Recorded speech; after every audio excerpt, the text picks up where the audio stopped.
"Get out of my sight, you moocher," shouted my brother-in-law at his own wedding, right in front of 300 guests. He thought I was there to beg for money. He did not know I owned the very ground he was standing on, when a billionaire stepped out of a Rolls-Royce and bowed to me. The silence in the room was deafening.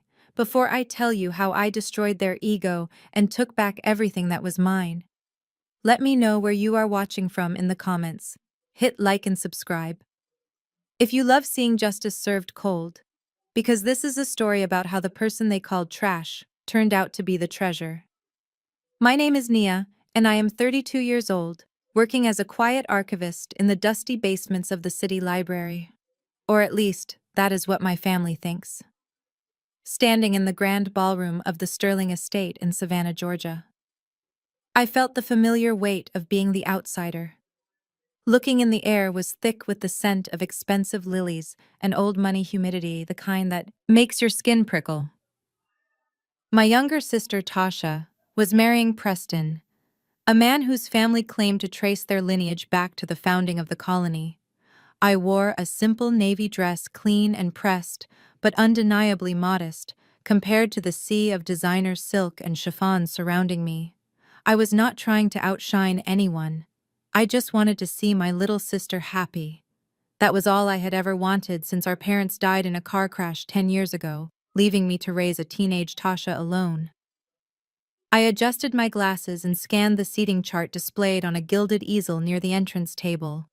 1 was the head table for the wedding party table, 2 and 3 were for the grooms.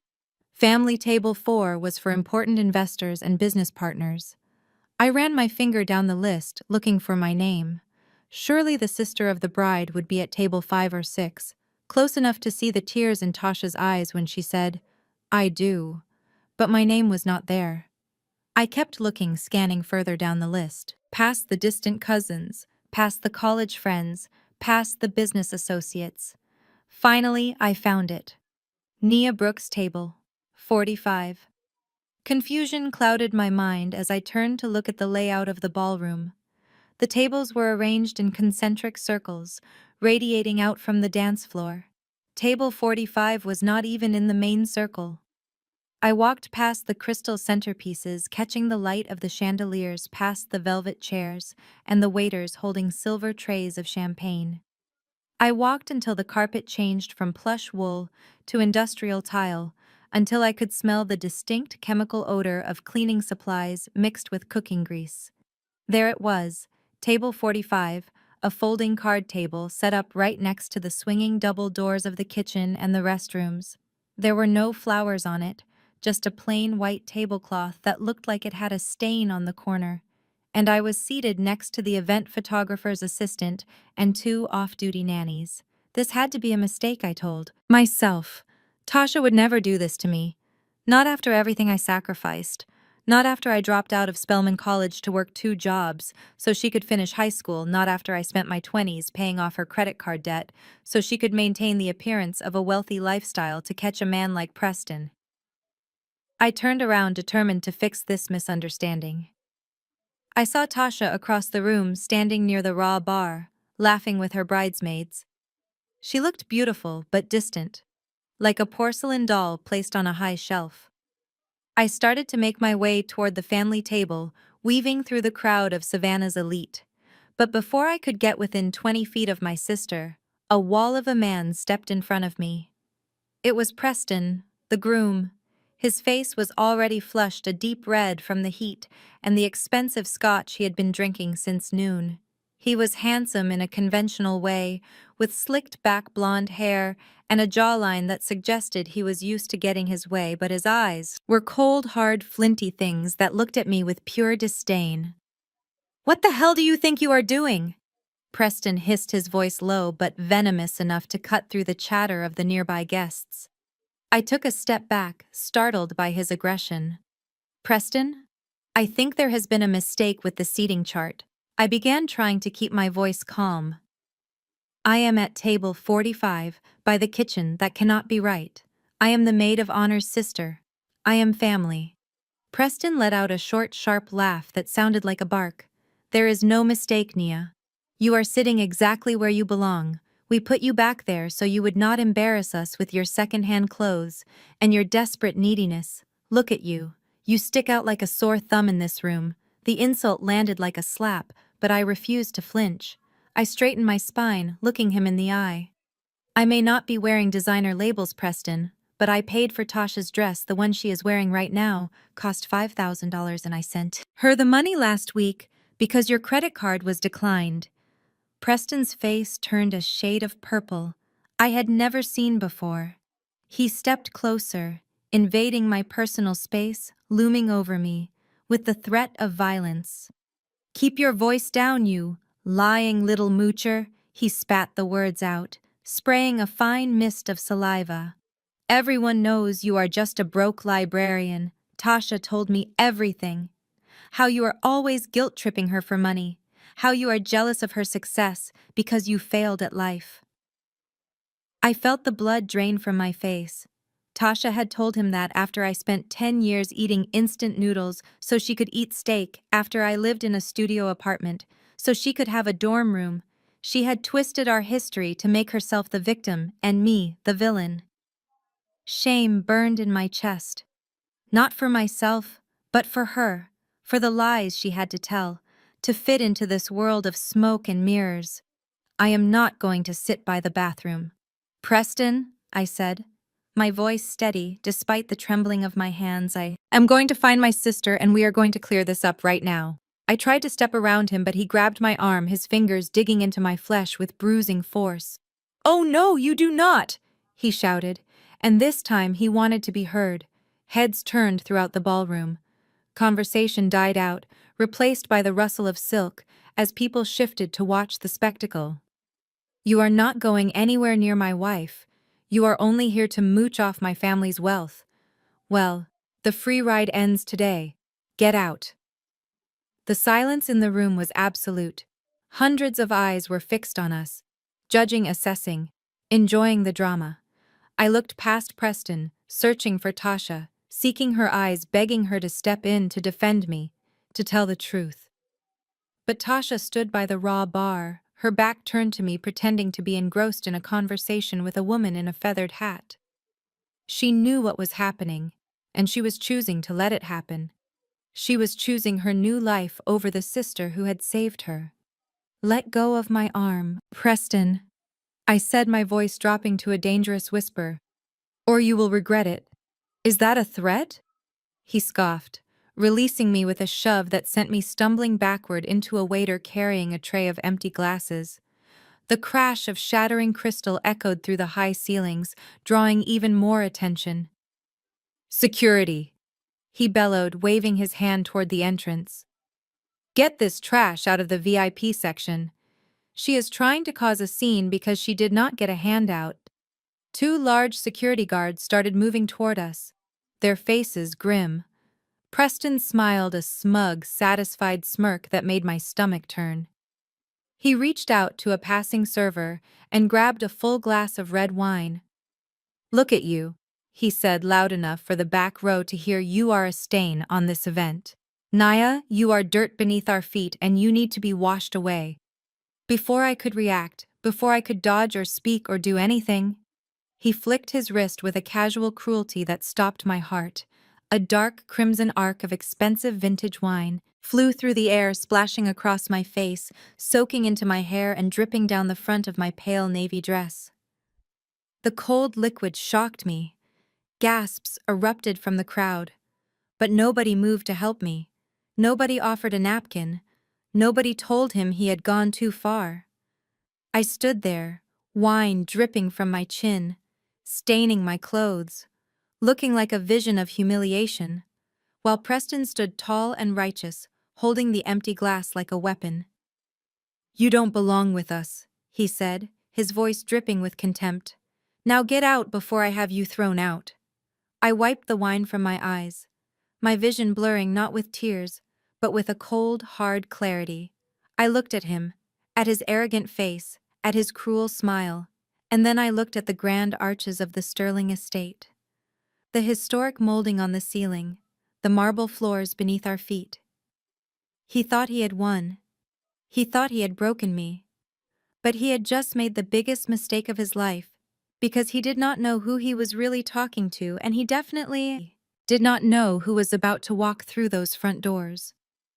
The crimson liquid seeped into the fabric of my dress, chilling my skin instantly, but the coldness I felt spreading through my chest had nothing to do with the wine the ballroom had fallen into, a suffocating silence, broken only by the sharp clink of ice against crystal, as 300 guests turned to watch the spectacle.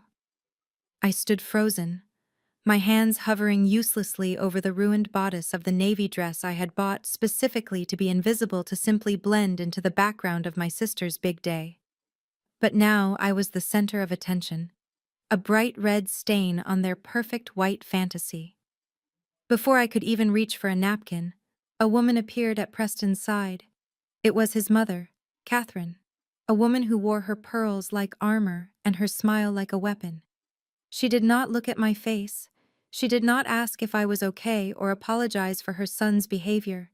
Instead, she leaned forward and inspected the tablecloth beneath me, her eyes narrowing with concern for the linen. "Thank goodness it was just the house blend," she said, her voice carrying a tone of bored relief that was more insulting than if she had screamed. She signaled a waiter with a dismissive flick of her wrist. "Get a club soda immediately for the table." Not for her, frankly. That dress of hers probably cost less than the dry cleaning bill for this linen, so it is hardly worth saving. The humiliation burned behind my eyes, hot and stinging. I looked past the older woman searching desperately for Tasha, surely my own sister, the girl whose scraped knees I had bandaged, the teenager whose heartbreak I had soothed, would step forward. Surely she would tell her new husband and mother-in-law that this was enough, that family was off limits. Tasha did step forward, emerging from the crowd of pastel-clad bridesmaids. She looked breathtaking in her custom lace gown, a vision of bridal perfection. But as she drew closer, I saw the expression on her face. It was not concern, it was not anger on my behalf. It was pure, unadulterated annoyance. She looked at me like I was a stain on her perfect wedding day, a blemish that needed to be scrubbed away before the photographer returned. "Nia, please," she hissed, keeping her voice low, but the venom was unmistakable. "Look at you. You are a mess.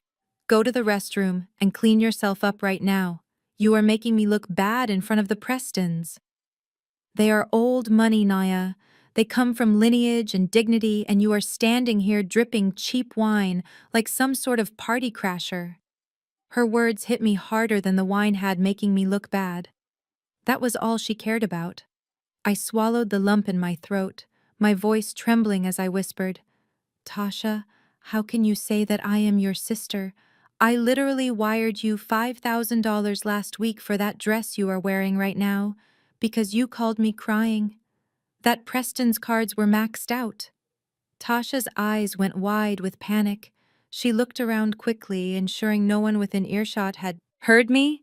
Then she laughed, a high-pitched, brittle sound that made my stomach turn. "Do not be ridiculous, Nia," she said, her voice raising, so the nearby guests could hear her. "Clearly. Stop making up stories. You are a library archivist on a government salary. You barely make enough to pay rent, let alone buy a couture gown. I know you are embarrassed about your financial situation, but lying to impress my in-laws is pathetic." I stared at her in disbelief. The gaslighting was so effortless, so practiced. She had taken my money. The money I earned from restoring historic properties anonymously. The money I gave her freely because I wanted her to shine, and she was using it to paint me as a liar and a charity case. She was erasing my sacrifice to build her own pedestal. "You know that is not true, Tasha," I said, my voice gaining a steel edge. "I showed you the transfer receipt. I have it on my phone right now." "Don't you dare pull out that cracked screen phone here," Preston interjected, stepping between us, his body language threatening. He loomed over me, using his height to intimidate me. "You have caused enough trouble already. We know the truth." "Nia, Tasha told us how you beg her for loans, how you are jealous that she married up while you are still sorting dusty papers in a basement. Now do as you are told and get out of sight before you ruin the reception."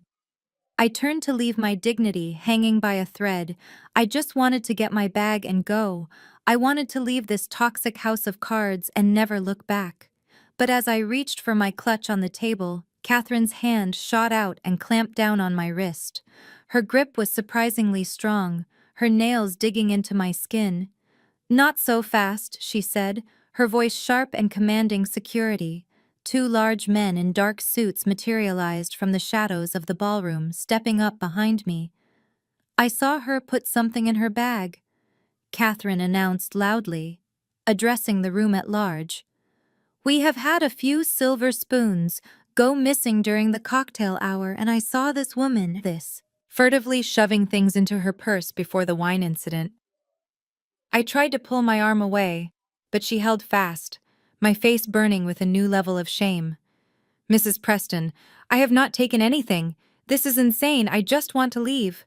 "We will see about that," she sneered. "Verify her bag." The security guard stepped forward, his face impassive. "Hand me the bag, ma'am," he said. It was not a request. I looked at Tasha one last time, begging her silently to stop this madness, to end this humiliation.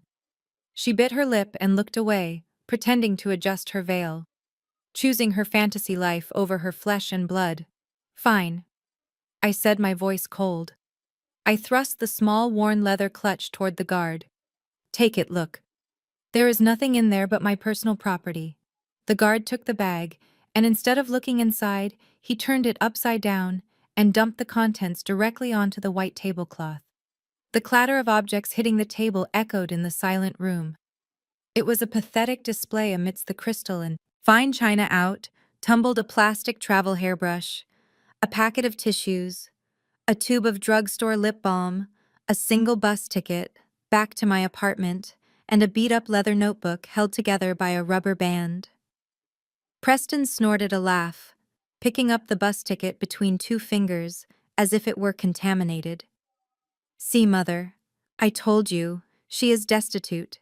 She has to take the bus home because she probably cannot afford a rideshare." Catherine poked through my belongings with a manicured finger, looking disappointed that there was no silverware, no stolen jewelry, just the meager possessions of a working-class woman she clearly despised. "What is this trash?" she muttered, flicking the leather notebook. It slid across the table, stopping near the edge. It was old, the cover scratched and faded, the pages yellowed with age to them. It looked like garbage, like a diary of a woman who had nothing. Preston picked up the notebook, flipping it open carelessly. "Look, everyone," he mocked, reading the first page aloud. "Property. Acquisition log. District 4, Lot 7, Historical Restoration Project Delta. It is a dream diary. She writes down fantasies about houses she will never own. How sad is that?" He laughed, tossing the book in the air and catching it, unaware that he was holding the master ledger for Aurora Heritage, the private equity firm that owned half the historic district of downtown Savannah, unaware that the codes and numbers scrawled on those pages represented assets worth millions of dollars, unaware that the very building we were standing in was listed on page 42 under pending foreclosures, acquisition, target, Alpha. My heart hammered against my ribs. That book was not just a diary, it was the key to my empire. It contained the banking codes, the deed references, the architectural secrets of the city. Seeing his greasy fingers on it made me see red. I lunged forward, snatching the book from his hand with a speed that startled him. "Give that back," I snapped, clutching the leather volume to my chest. "That book is worth more than your entire life, Preston, more than this fake wedding and this rented estate, combined." Preston's face darkened, the mockery replaced by anger. He did not like being challenged, especially not by someone he considered beneath him. He stepped close to me, his breath smelling of stale alcohol and entitlement. "You are delusional," he spat. "You are a mentally unstable thief who creates fantasies to cope with your sad little life. I want her gone now." He turned to the security guards, his voice booming. "Get this trash out of my sight. Do not just escort her to the door. Take her out the back through the kitchen. I do not want her standing out front, where the valets are parking the luxury cars. Throw her in the alley with the rest of the garbage where she belongs. And if she tries to come back in, arrest her for trespassing." The guards grabbed my arms, one on each side, their grip firm and unyielding. I did not fight them. I did not scream. I stood tall, clutching my notebook, my dress stained, my hair damp, my heart breaking for the sister I had lost, but my mind clear and cold. "You are making a mistake, Preston," I said, my voice low and steady, despite the chaos. "Get her out!" he screamed, veins bulging in his neck, pointing toward the swinging metal doors that led to the service entrance. The path of shame meant for the help, not for family. As they began to drag me away, past the silent, staring guests, past my mother-in-law, who wore a look of triumphant disgust, past my sister, who refused to lift her head, I kept my eyes forward. I did not look back at them. I did not give them the satisfaction of seeing me cry again. I let the guards shove me through the kitchen doors, the smell of dishwater and old grease instantly replacing the scent of lilies. The heavy doors swung shut behind me, cutting off the music, cutting off the laughter, cutting me off from the only family I had left. But as the cool air of the alley hit my face, I knew one thing for certain. This was not the end of the night. This was just the beginning of the reckoning. I managed to shake off the grip of the security guard, just long enough to duck into the staff restroom located in the service corridor. The heavy industrial door slammed shut behind me, cutting off the hum of the party and the whispers of the elite. I moved to the sink, my hands shaking so violently I could barely turn on the tap. The cold water rushed out, and I frantically splashed it onto the bodice of my dress, watching the water turn pink as it mixed with the expensive wine that Preston had used to humiliate me. The stain was not coming out. It had soaked deep into the fibers, just like the shame had soaked into my skin. I stared at myself in the cracked mirror above the sink, seeing a woman who looked broken, who looked exactly like the charity case they accused me of being. My eyes were red-rimmed, my hair was frizzy from the humidity and the wine, and my heart was pounding a frantic rhythm against my ribs. The door swung open with force, banging against the tiled wall, and Tasha marched in. She did not look concerned, she did not look sorry. She looked like a general arriving to discipline a soldier who had stepped out of line.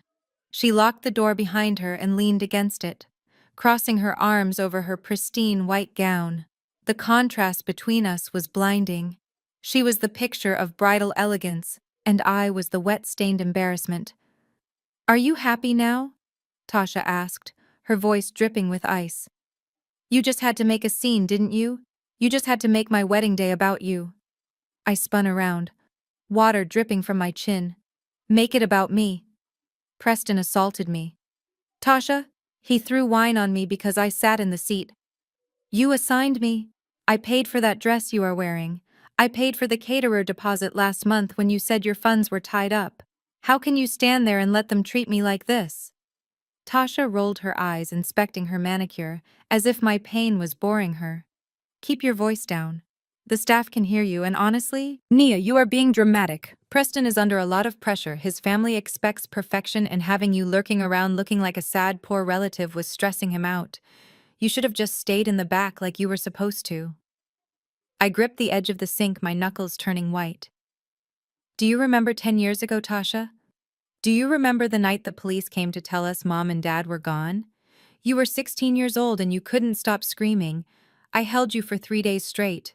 I didn't sleep. I didn't eat. I just held you." "That is ancient history," Tasha snapped, waving a hand dismissively. "It is not history to me," I countered, my voice rising. "I was 22. I was on the dean's list at Spelman. I had a full scholarship and a future, but I walked away from all of it because you refused to go into foster care. I became your legal guardian. I scrubbed toilets at the office park from 5 in the morning until noon. Then I worked the lunch rush at the diner, and then I shelved books at the library until closing time. I worked 3 jobs. Tasha, 3 dead-end jobs, so you could have prom dresses and yearbooks and a normal life. I gave up my youth so you wouldn't lose yours." Tasha let out a sigh of exaggerated patience. Here we go again, the martyrdom speech. I am so sick of hearing about your sacrifices. Nia, nobody asked you to do that. You did it because you wanted to play the hero. You wanted to control me. I did it because we were family. I whispered, the fight draining out of me, replaced by a cold realization. I did it because I loved you. Well, congratulations, you did your job, Tasha said, pushing off the door and stepping closer, her perfume cloying in the small space. But that part of our life is over. I am not that little girl anymore, and I am certainly not going to let your failures drag me down. Look at you. Nia, you are 32 years old, and you are still working at a library. You have nothing to show for your life, except a collection of old books and a savior. Oh, complex. I have my integrity, I said quietly, which is more than I can say for you. Integrity doesn't buy Chanel. Tasha scoffed. Integrity doesn't get you into the Sterling estate. Look, let me make this very clear for you. I am about to become Mrs. Preston Sterling. I am entering a world you cannot even imagine. Country clubs, board meetings, galas. I cannot have you hanging around reminding everyone that I came from nothing. I cannot have my friends knowing that my sister digs through dusty boxes for a living. It is embarrassing. Is that what this is about? I asked, feeling a new crack form in my heart. You are ashamed of me.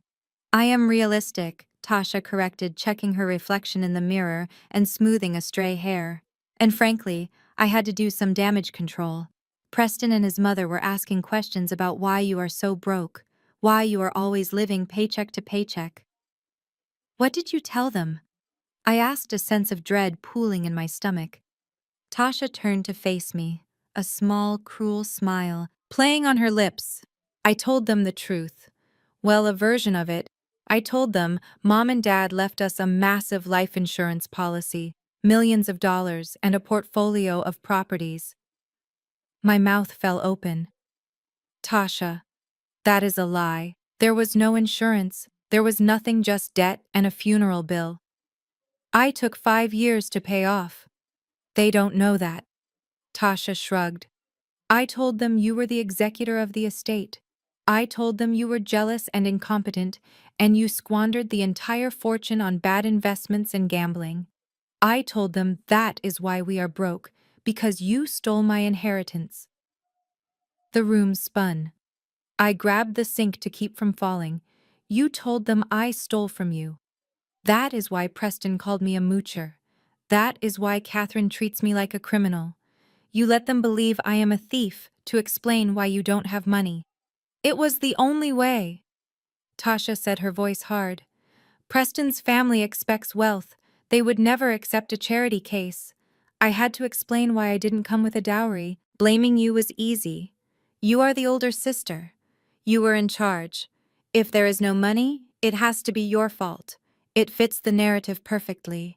You are the bitter, failed older sister who ruined the family fortune.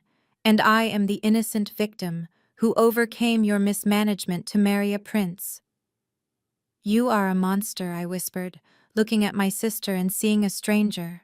I am a survivor. Tasha corrected, her eyes flashing. And I am finally getting what I deserve.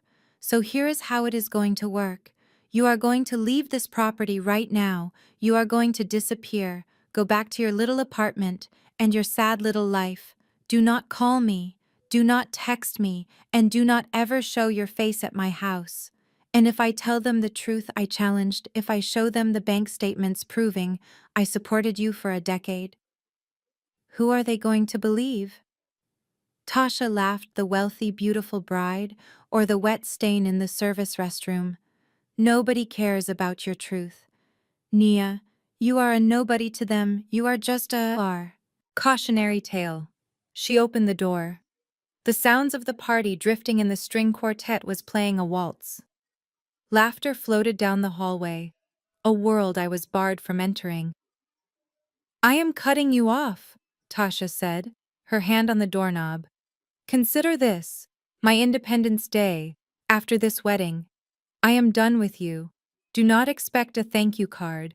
Do not expect an invitation to holidays, And definitely do not expect to ever see a single dime of the sterling money. I earned this life. Nia, I played the game and I won. You refuse to play, so you get nothing. That is how the real world works. She stepped out into the hallway looking back at me. One last time, her face a mask of cold indifference. Goodbye, Naya. Try not to stain anything else on your way out. The door clicked shut, leaving me alone in the fluorescent glare of the restroom with the sound of my own ragged breathing filling the silence. She had taken my past. She had taken my money. And now she had taken my reputation. She had built her castle on a foundation of lies about me, and she was willing to bury me underneath it to keep her crown secure. I looked at my reflection again, but this time I did not see a victim. I saw the woman who had survived the death of her parents, who had worked 3 jobs, who had built a secret empire, while her sister played dress-up. Tasha thought she had won because she married a sterling. She did not know that the name on the deed to the Sterling estate was not Preston's. It was mine. She thought she was cutting me off from her wealth, but she had just cut herself off from the only lifeline she had left. And as I straightened my dress and wiped the wine from my skin, I knew that the time for being the protective big sister was over. It was time to be the businesswoman I truly was. I stepped out of the service restroom and into the dim hallway that ran behind the main ballroom. The music from the reception was a muffled, thumping bass against the walls, a rhythmic reminder of the celebration, continuing without me. I had intended to head straight for the exit to find my car and drive away from this nightmare. But as I passed the heavy oak doors of the estate's library, a voice stopped me, dead in my tracks. It was the sharp, panic-stricken voice of Catherine Sterling, the woman who had just publicly humiliated me. I paused, my heart hammering against my ribs. Logic told me to keep walking, to leave these people to their secrets and their lies. But instinct, the same instinct that had helped me survive on the streets and build a fortune from nothing, told me to stop. I pressed my back against the wall, inching closer to the slightly ajar door.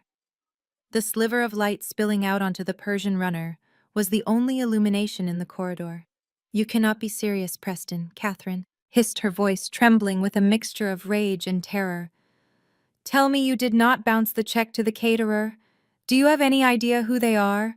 They cater the governor's parties. If they make a scene, it is over." "It is not my fault." Mother Preston snapped back, his voice sounding nothing like the smooth, confident aristocrat he pretended to be. "The bank froze the operating account. This morning, I tried to move funds from the Cayman Shell Company, but there is nothing left to move. We are dry." I held my breath, my hands clenching into fists at my sides. The Sterlings, the family that looked down on everyone, the dynasty that claimed to own half of Savannah was broke.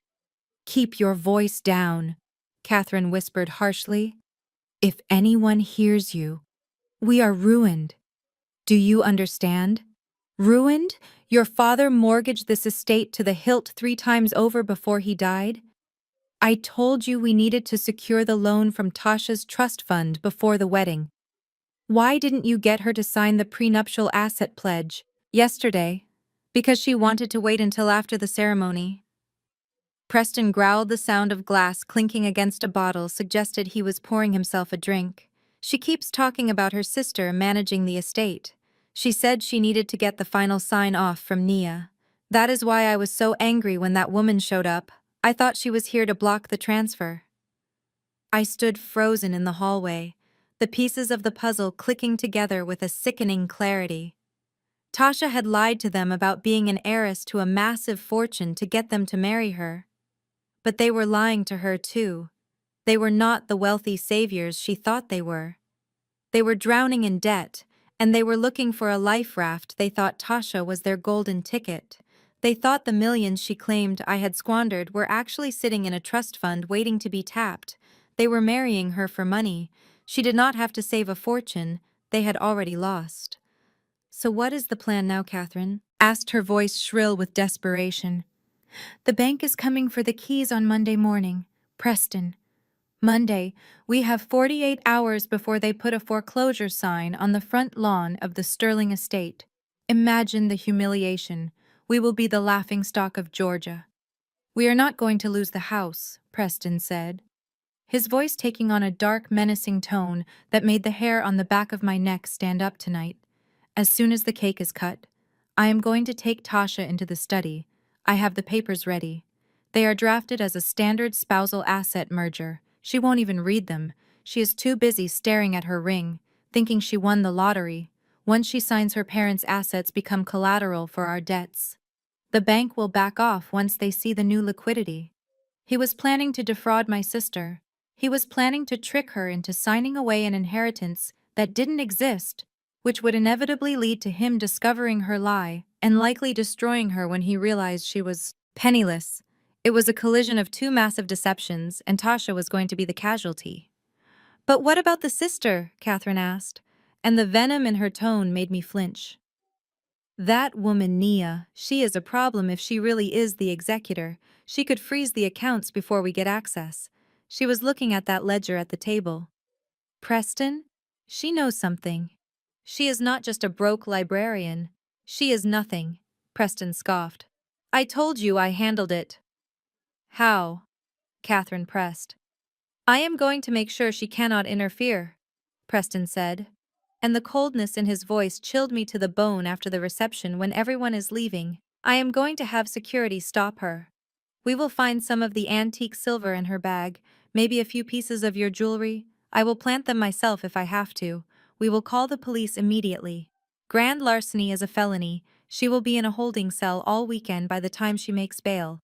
Tasha will have already signed the papers and the money will be ours, and if Nia tries to claim fraud, who is going to believe a convicted thief over a sterling? I felt the blood drain from my face. He wasn't just planning to steal. He was planning to frame me, to send me to prison, to protect his lie. The cruelty was breathtaking. It was calculated and evil. He was willing to destroy my life to keep his house of cards from falling.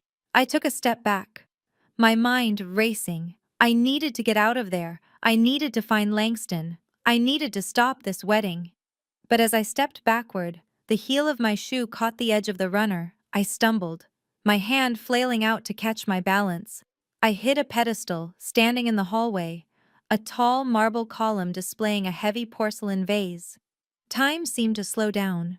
I watched in horror as the vase tipped wobbly on the edge and then fell. The crash was deafening in the quiet corridor, the sound of shattering porcelain echoing like a gunshot. Silence fell inside the library, instant and terrifying. Then the door was yanked open. Preston stood there, framed in the light, his face twisted into a mask of fury and fear. He looked at the shattered vase. He looked at me. And then his eyes narrowed as he realized exactly how much I must have heard. "You," he breathed the word coming out like a curse. I scrambled to regain my footing, backing away from him, my heart pounding against my ribs like a trapped bird. "You are broke." I said the words tumbling out before I could stop them. "You are trying to steal from Tasha. You are trying to frame me." Preston stepped into the hallway, closing the distance between us. In two long strides, he reached out and grabbed my arm, his grip painful, bruising. "You shouldn't have been listening, Naya." He snarled, his face inches from mine. "You really shouldn't have done that." "Let go of me," I shouted, struggling against him. "Help someone, help!" "No one can hear you." "The band is too loud," Preston hissed, dragging me toward the library door. "Mother, open the other door." "We are taking her to the basement now." I dug my heels into the heels, carpet fighting him with everything I had. I knew, if he got me behind those closed doors, if he got me into the basement, I might never get out without a criminal record, or worse. "You are going to regret this, Preston," I gasped, kicking at his shins. "I know everything. I know the house is foreclosed. I know you are a fraud. That just makes you a liability." He grunted, tightening his grip on my arm until I cried out in pain. He was strong, fueled by desperate panic, and I was exhausted, and smaller than him. He dragged me closer to the library threshold.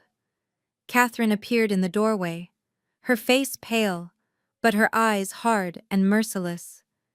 She held the door open, complicit in her son's violence. "Get her inside quickly," she ordered, "before a guest sees." Just as he was about to pull me across the threshold, a deep, booming voice echoed from the end of the hallway, stopping Preston. Cold. "I would unhand her. If I were you, Mr. Sterling, unless you want to add kidnapping to your list of crimes." Preston froze his grip, loosening just enough for me to wrench my arm free. We both turned to look down the corridor where the silhouette of a man stood leaning on a cane, watching us with the intensity of a judge passing a death sentence. The sound of the shattering porcelain vase was still ringing in my ears when Preston's expression shifted from panic to a terrifying, calculated malice. He realized in that split second that the noise would draw attention, and he needed to control the narrative before I could expose his financial ruin. He lunged toward the library door and threw it open, his voice booming with a manufactured outrage that echoed off the high ceilings. "Thief!" he screamed, pointing a shaking finger at me.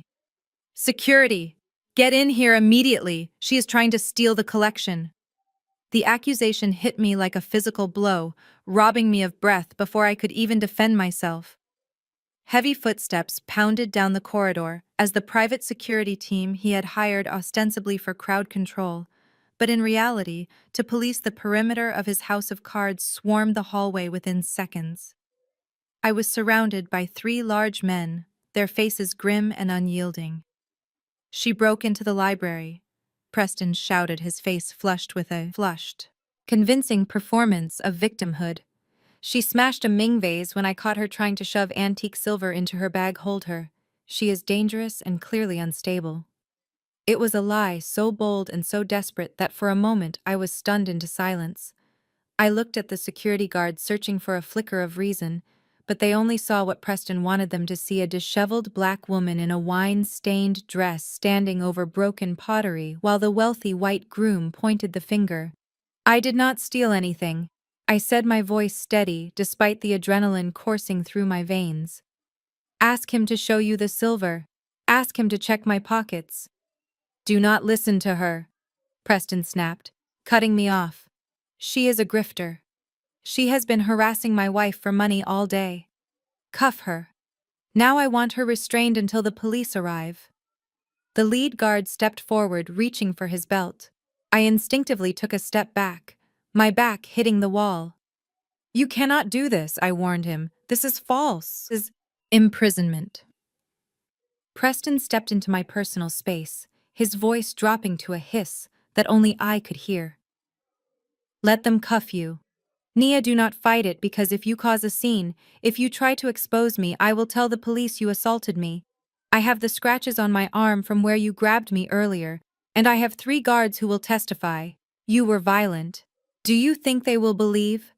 The angry broke sister or the sterling heir?" He was right, and we both knew it. The system was built to protect people like him and punish people like me. He was banking on my fear. He was banking on the fact that a black woman in handcuffs is automatically presumed guilty in this world. The cold metal of the handcuffs clicked around my wrists, biting into my skin. The sound was final, devastating.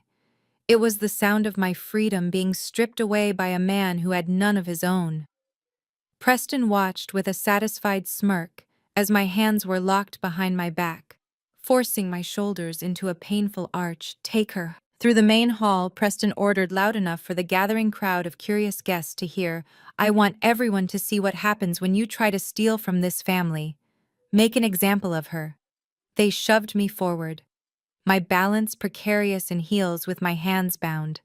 The walk from the hallway to the main entrance felt like a death march. We emerged into the grand foyer where the cocktail hour was transitioning into the reception. The space was filled with Savannah's elite politicians, business owners, socialites, holding flutes of champagne. Conversation died instantly as the spectacle processed through the room. The click of my heels and the heavy tread of the guards were the only sounds. I kept my head high, refusing to look down, refusing to give them the satisfaction of seeing me broken. But I could feel their eyes on me, heavy with judgment and disgust. I heard the whispers ripple through the crowd like a poisonous wind. Is that the sister? The one who asked for money, I heard she tried to steal the wedding gifts. Disgusting. I knew she was trouble the moment I saw that cheap dress. Preston walked ahead of me, playing the role of the aggrieved host perfectly, apologizing to guests for the disturbance, acting as if he were protecting them from a dangerous criminal rather than frame his own sister-in-law. And then I saw her. Tasha was standing near the foot of the grand staircase, her white dress pooling around her like a cloud. She was holding a glass of champagne, her other hand resting on the arm of a bridesmaid. She looked up as the procession approached, and our eyes locked. For a heartbeat, time suspended. I looked at my little sister, the girl I had raised, the girl I had protected from the harsh realities of the world, the girl whose debts I had paid and whose secrets I had kept. I looked at her with my hands bound behind my back, falsely accused and publicly humiliated, and I waited for her to speak. I waited for her to rush forward to scream at Preston to demand my release. I saw the recognition in her eyes. I saw the knowledge that this was wrong, that this was a lie. She knew I wasn't a thief. She knew I was the one who had funded her lifestyle. She knew Preston was dangerous. But then I saw the calculation, the fear, the desperate need to preserve the fantasy she had built. She looked at Preston, who was watching her with a warning glare, and then she looked at the crowd of wealthy people she so desperately wanted to belong to. Tasha blinked, and the mask slammed down into place. She turned her head slowly, deliberately looking away from me. She turned to the bridesmaid and said something with a light laugh, pretending that her sister wasn't being marched past her in handcuffs, pretending she didn't know me, pretending I didn't exist. The betrayal cut deeper than the handcuffs. It severed the last thread connecting us. She had made her choice. She had chosen the lie over the truth, the illusion over the blood. She had chosen to let me be the sacrifice for her ambition. Took a deep breath, inhaling the scent of expensive perfume and betrayal, and let the last of my love for her die right there on the marble floor of the Sterling estate. "Get her out!" Preston barked, pointing toward the massive double doors at the front entrance. "Hold her on the front steps until the sheriff gets here. I want her waiting in the cold." The guards pushed me toward the heavy wooden doors. They swung them open, and the humid night air hit my face heavy with the scent of magnolias and impending rain. They dragged me out onto the portico, the grand entrance of the estate illuminated by floodlights that made me feel like a specimen on display.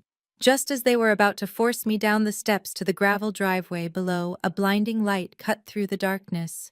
High beams, bright and intense, swept across the front of the house, blinding the guards and making Preston shield his eyes. The sound of powerful engines growled low and menacing, vibrating in the air. A fleet of vehicles was tearing up the long driveway, moving with a precision and speed that suggested military training. They weren't police cars. They were massive black Cadillac Escalades with tinted windows and chrome grilles gleaming under the estate lights. There were 4 of them, moving in a tight formation that blocked the entire exit route. The lead vehicle screeched to a halt directly in front of the steps, effectively barricading us, and the other 3 fanned out, flanking the entrance, cutting off any escape, blocking the view of the valet stand and creating a wall of black steel between me and the outside world. The guards hesitated, their grip on my arms loosening slightly in confusion. Preston lowered his hands, squinting into the headlights, his arrogance faltering for the first time. "Who is this?" he shouted, trying to regain control. "You are blocking the driveway. Move immediately." The engines cut simultaneously, plunging the driveway into a sudden heavy silence. The doors of the lead vehicle flew open and 4 men stepped out.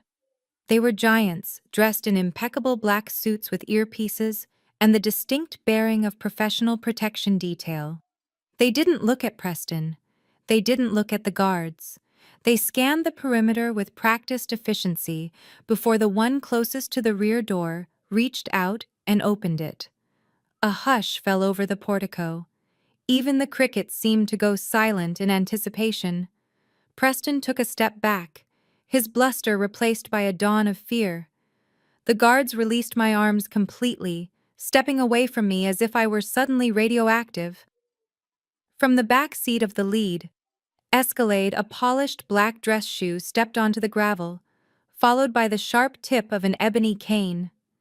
The figure that emerged rose to his full height, adjusting his silk tie with a calm, deliberate motion. He was an older black man with silver hair and a presence that commanded the very air around him.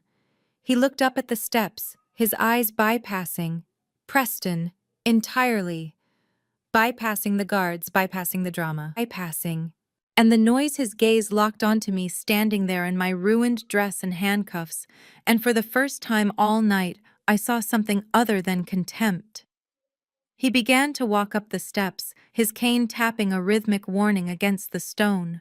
The security detail moved with him, a phalanx of protection that parted only for him. Preston found his voice, but it was thin and wavering now. "Who are you? You are trespassing on private property." The man stopped 2 steps below us, looking up at Preston with an expression of mild amusement mixed with profound boredom. "I am not trespassing, young man," he said, his voice a deep baritone that carried without effort. "I am inspecting my investment." He turned his attention back to me and his face softened into a look of deep respect. He gestured to his men and 2 of them moved instantly toward the guards, not with violence, but with an authority that brooked no argument. "Remove those cuffs," the man said softly, but the command echoed like thunder.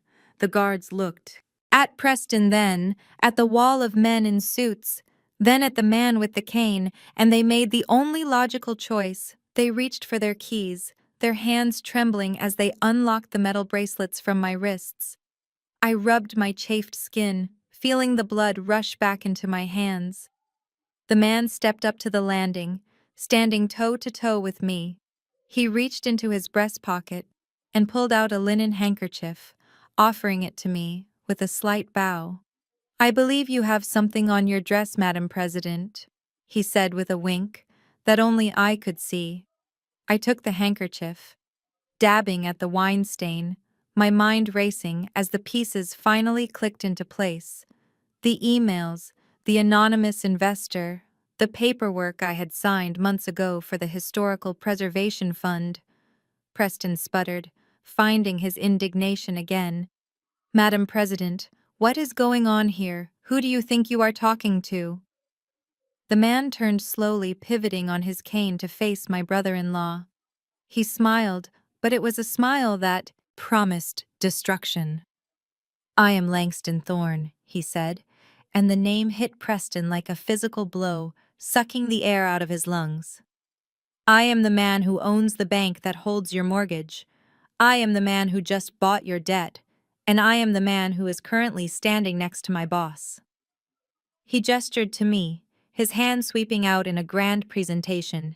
"You said she didn't belong here, Mr. Sterling. But I am afraid you are mistaken. She doesn't just belong here, she owns the place." The blinding beams of the headlights cut through the humid Georgia night, freezing everyone on the portico in a tableau of violence and shock. The security guards squinted against the glare, their grip on my arms loosening just enough for the blood to rush back into my hands. Preston shielded his eyes, his mouth open, mid-shout, his tyranny interrupted by this sudden display of overwhelming force. The engines of the black SUVs hummed with a low, menacing vibration that seemed to shake the very foundation of the estate. 4 massive vehicles sat idling on the gravel drive, blocking the exit, blocking the valet, blocking out the rest of the world. Silence descended over the entrance as the engines cut simultaneously. The sudden quiet was heavy and thick with tension. The only sound was the chirping of crickets and the frantic beating of my own heart against my ribs. I stood there shivering in my wine-soaked dress, my hands bound behind me, feeling like a criminal on display while Preston tried to regain his composure, smoothing his tuxedo jacket with nervous, jerking motions. The doors of the lead vehicle opened in unison, and four men stepped out. They were giants, dressed in impeccable black suits with earpieces coiled behind their ears. They moved with a synchronized efficiency that spoke of military training or high-level protection, scanning the perimeter with eyes that missed nothing. They did not look at the guests. They did not look at the guards. They formed a protective corridor leading to the rear passenger door of the second vehicle. Preston stepped forward, his arrogance warring with confusion. "Excuse me," he called out, his voice cracking slightly. "You are blocking my driveway. This is a private event." One of the security men simply held up a hand, silencing him without saying a word. The rear door opened and a polished black Oxford shoe stepped onto the white gravel, followed by the tip of a cane made of dark, swirling wood topped with silver. The man who emerged rose to his full height, with a slow, deliberate grace that commanded immediate respect. He was an older black man, his hair a distinguished silver cropped close to his head, his skin the color of deep mahogany, unlined and vibrant. Despite his age, he wore a charcoal three-piece suit that fit him so perfectly, it looked like a second skin, the fabric catching the light with a subtle sheen that whispered of immense wealth. He adjusted his silk tie with a calm motion, his expression unreadable as he surveyed the scene before him. Beside me, I heard Catherine gasp. A sound of pure, unadulterated shock. She grabbed Preston's arm, her fingernails digging into his sleeve. "Preston, look!" she hissed, her voice trembling with a sudden frantic energy. "Do you know who that is?" Preston squinted, his eyes widening as recognition dawned. The color that had been flushed with rage in his cheeks suddenly drained away, leaving him pale and sweating. "Oh my God," he whispered. "It is him." It was Langston Thorne, the legendary real estate mogul, the man who had reshaped the skyline of Atlanta and Savannah, the man whose investment firm controlled billions in assets, the very man Preston and his mother had been desperate to meet for months. They had sent him a wedding invitation, not because they knew him, but because they wanted to use his name to leverage new loans. They had treated the invitation like a Hail Mary, past never actually expecting him to show up. But here he was standing in their driveway like a deity descending from Mount Olympus. The transformation in Preston and Catherine was instantaneous and sickening to watch. The sneers vanished, replaced by wide, sycophantic smiles that looked pasted on Catherine, smoothed her dress, her posture shifting from aggressive matriarch to gracious hostess in the blink of an eye. Preston buttoned his jacket, his chest puffing out as he practically ran down the steps to greet the man, leaving me standing there in handcuffs like a forgotten prop. "Mr. Thorne," Preston called out, his voice dripping with oil and desperation. "What an incredible honor. We are so humbled that you accepted our invitation. Please welcome to Sterling Estate." Catherine hurried after him, her heels crunching on the gravel. "Mr. Thorne, I am Catherine Sterling, Preston's mother. We are simply delighted you could make it. We were just saying how much we admire your work with the downtown restoration project." They reached the bottom of the steps, extending their hands, eager to touch the hem of his power, eager to associate themselves with his success. They completely ignored the fact that seconds ago, they were screaming at a woman in handcuffs. They ignored the guards. They ignored the scene they had created. All they saw was a walking dollar sign, a potential savior for their drowning finances. Langston Thorne did not take Preston's hand. He did not take Catherine's hand. He did not even look at them. He stood perfectly still, his hands resting on the silver head of his cane, his gaze fixed on a point above their heads. Preston faltered, his hand dropping to his side, his smile wavering slightly, but he pushed on, determined to secure the connection. "Please forgive the chaotic welcome, sir. We were just dealing with a minor security issue." He waved a hand dismissively back toward me, his gesture casual as if I were a piece of furniture that had been placed incorrectly. "Just a small disturbance." Preston lied, his laugh nervous and thin. "We caught a grifter trying to crash the reception. You know how it is these days. People will do anything to get close to wealth. We were just having security. Remove her before she could bother the guests. She is a thief. Actually tried to steal some silver. Can you believe the audacity? Catherine chimed in, nodding vigorously. It is so unfortunate, really. We try to be charitable, but some people just take advantage. She is a distant relation of the bride, very troubled, stealing from family. Imagine the shame. We are just handling it quietly, so the police do not have to make a scene at the wedding. They were weaving a tapestry of lies right there in the driveway, painting me as a criminal to explain my restraints, confident that this billionaire would never care enough to look closer. Confident that their word as sterlings meant more than my life. I wanted to scream. I wanted to shout that they were liars, that they were the thieves. But my voice was trapped in my throat, choked by the sheer weight of their audacity. I stood there shivering, the metal cuffs biting into my wrists, feeling smaller than I ever had in my life. Langston Thorne finally moved. He took a step forward, bypassing Preston and Catherine, as if they were invisible. He walked with a slight limp, but it did not diminish his presence. It only added to the gravity of his movement. The tap of his cane against the stone steps was a rhythmic countdown. He walked up the first step, then the second. His eyes lifted past the groom, past the mother, past the security guards. His dark eyes, sharp as obsidian, locked onto me. He stopped 3 steps below the landing where I was being held. He looked at the wine stain ruining my dress. He looked at my hair frizzy from the humidity and the assault. He looked at my face streaked with dried tears, and finally his gaze dropped to my wrists.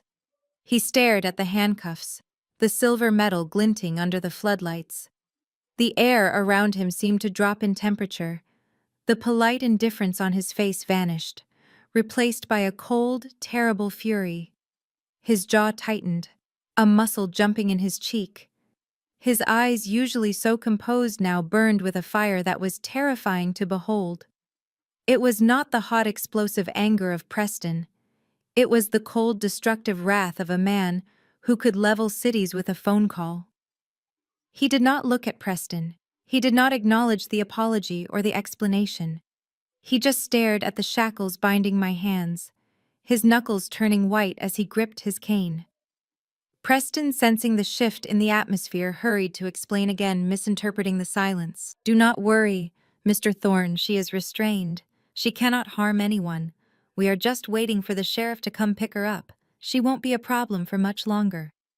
Langston slowly raised his head, tearing his eyes away from the cuffs, to look directly at Preston. For the first time, the look he gave my brother-in-law was so withered, so filled with absolute loathing, that Preston actually took a step back, his smile faltering completely.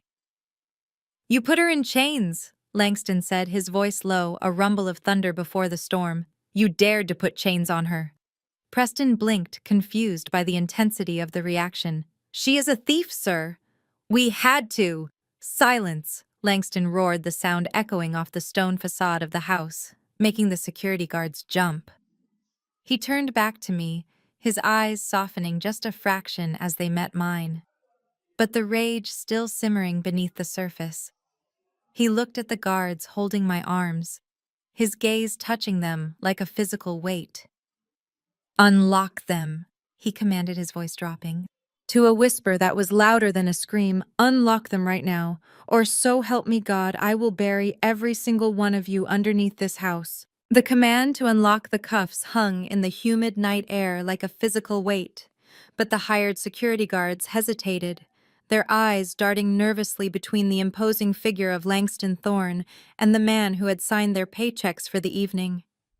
Preston recovered from his initial shock with the desperate scrambling of a man watching his authority crumble in real time. "Do not listen to him," Preston shouted, his voice cracking with a high-pitched hysteria that betrayed his fear. "I am the groom. I am the host of this event, and I gave you a direct order. Keep her restrained until the sheriff arrives. This man has no jurisdiction here." Langston did not even blink at the outburst. He simply began to move forward again. climbing the remaining stone steps with a rhythmic tapping of his cane that sounded like the ticking of a doomsday clock. One of the security guards, a younger man with a thick neck and poor judgment, made the mistake of stepping into Langston's path, raising a hand to block. "His progress, sir. You need to step back. This is a private." He never finished the sentence faster than I could track one of the men from the escalade. The lead bodyguard, who looked like he was carved from granite, blurred into motion. He did not strike the guard. He simply occupied the space where the guard had been a second ago, using a precise leverage of his shoulder to sweep the man aside as if he were made of paper. The guard stumbled backward, tripping over his own feet and landing hard on the gravel. The other two guards instinctively reached for their belts, but stopped freezing as the remaining three members of Langston's detail stepped onto the landing, their hands clasped loosely in front of them, their eyes promising swift and absolute violence. If anyone made a wrong move, Preston took a stumbling step back, his face draining of all color as the reality of the situation began to penetrate his arrogance. This was not a social call.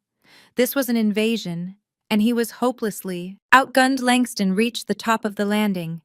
He walked past Preston, leaving the groom gaping like a fish out of water, and came to a stop directly in front of me. The silence on the portico was absolute. The guests who had spilled out from the foyer to watch the drama were holding their breath. The wind rustling the magnolias was the only sound in the world. I stood there, wine dripping from the hem of my dress, my hands locked painfully behind my back, my hair a mess, feeling like the lowest creature on earth. But Langston looked at me as if I were made of gold. He looked at me with a profound sorrow in his dark eyes, a deep pained recognition of the indignity I had suffered. And then the impossible happened. The man who owned half the city, the man who made mayors wait in his lobby, the man whose name was whispered with fear and reverence in boardrooms across the state, slowly and deliberately bent at the waist. He lowered his head, exposing the silver of his hair to the night air, and bowed. It was not a casual nod. It was not a polite greeting. It was a deep, formal bow of total submission and respect, the kind of gesture a knight makes to a queen, the kind of gesture that rearranges the hierarchy of a room instantly. The collective gasp from the doorway sounded like all the oxygen being sucked out of the estate at once. Langston held the bow for a long heartbeat, then slowly straightened his eyes, never leaving my face. He spoke, and his voice was a rich baritone that carried to the back of the crowd, clear and unwavering. "Madam President, I am late," he said, the words ringing with genuine contrition. "Please forgive me for this unforgivable delay. I was securing the final signatures for the acquisition, but I should have been here sooner to prevent this travesty." "Madam President." The title echoed off the stone pillars. Preston let out a strangled sound, a noise of pure confusion and disbelief. "Madam President," he sputtered, laughing nervously, looking around at the guests as if to share the joke. "Surely you are mistaken, sir. This is Nia. She is a library worker. She is nobody." Langston turned his head slowly, his gaze slicing through Preston like a razor blade. "Silence, boy," he commanded without raising his voice. "Do not speak again until you are spoken to." He turned back to me, ignoring Preston's sputtering indignation. Langston's eyes took in the cheap metal handcuffs digging into my wrists, and a flash of pure dangerous anger tightened his jaw. I looked past him toward the open doors of the manor where my sister stood. Tasha had frozen in the doorway, a crystal flute of champagne halfway to her mouth. Her eyes were wide, fixed on Langston. Her face a mask of dawning horror. She knew who Langston Thorne was. She knew his reputation. She knew that he did not bow to librarians. She knew in that moment that everything she thought she knew about her life, about my life, about the balance of power between us was a lie. Her fingers went slack. The expensive crystal flute slipped from her hand and fell, hitting the marble floor of the foyer with a shattering crash that sounded like a gunshot. The sound broke the trance of the crowd. Guests jumped, whispering frantically to one another, pointing at me, pointing at Langston, trying to make sense of the impossible scene before them. But I did not look at the crowd. I did not look at my sister or the shattered glass. I looked only at Langston, the man I had hired 3 years ago to be the public face of my company. The man who had mentored me, who had protected my anonymity, who had executed my vision while I stayed in the shadows. He had come for me not as a savior, but as a servant to the power I had built. The pain in my shoulders was sharp, a throbbing reminder of my current physical state. Despite the shift in power, I was still bound. I was still standing in a stained dress with metal biting into my flesh. I took a deep breath, drawing myself up to my full height. Channeling every ounce of dignity I had left, I looked Langston in the eye, letting the facade of the meek sister-in-law drop away completely, revealing the woman who had quietly acquired the debt of every person who had looked down on her. "Langston," I said, my voice soft, but carrying a steel core that matched his own.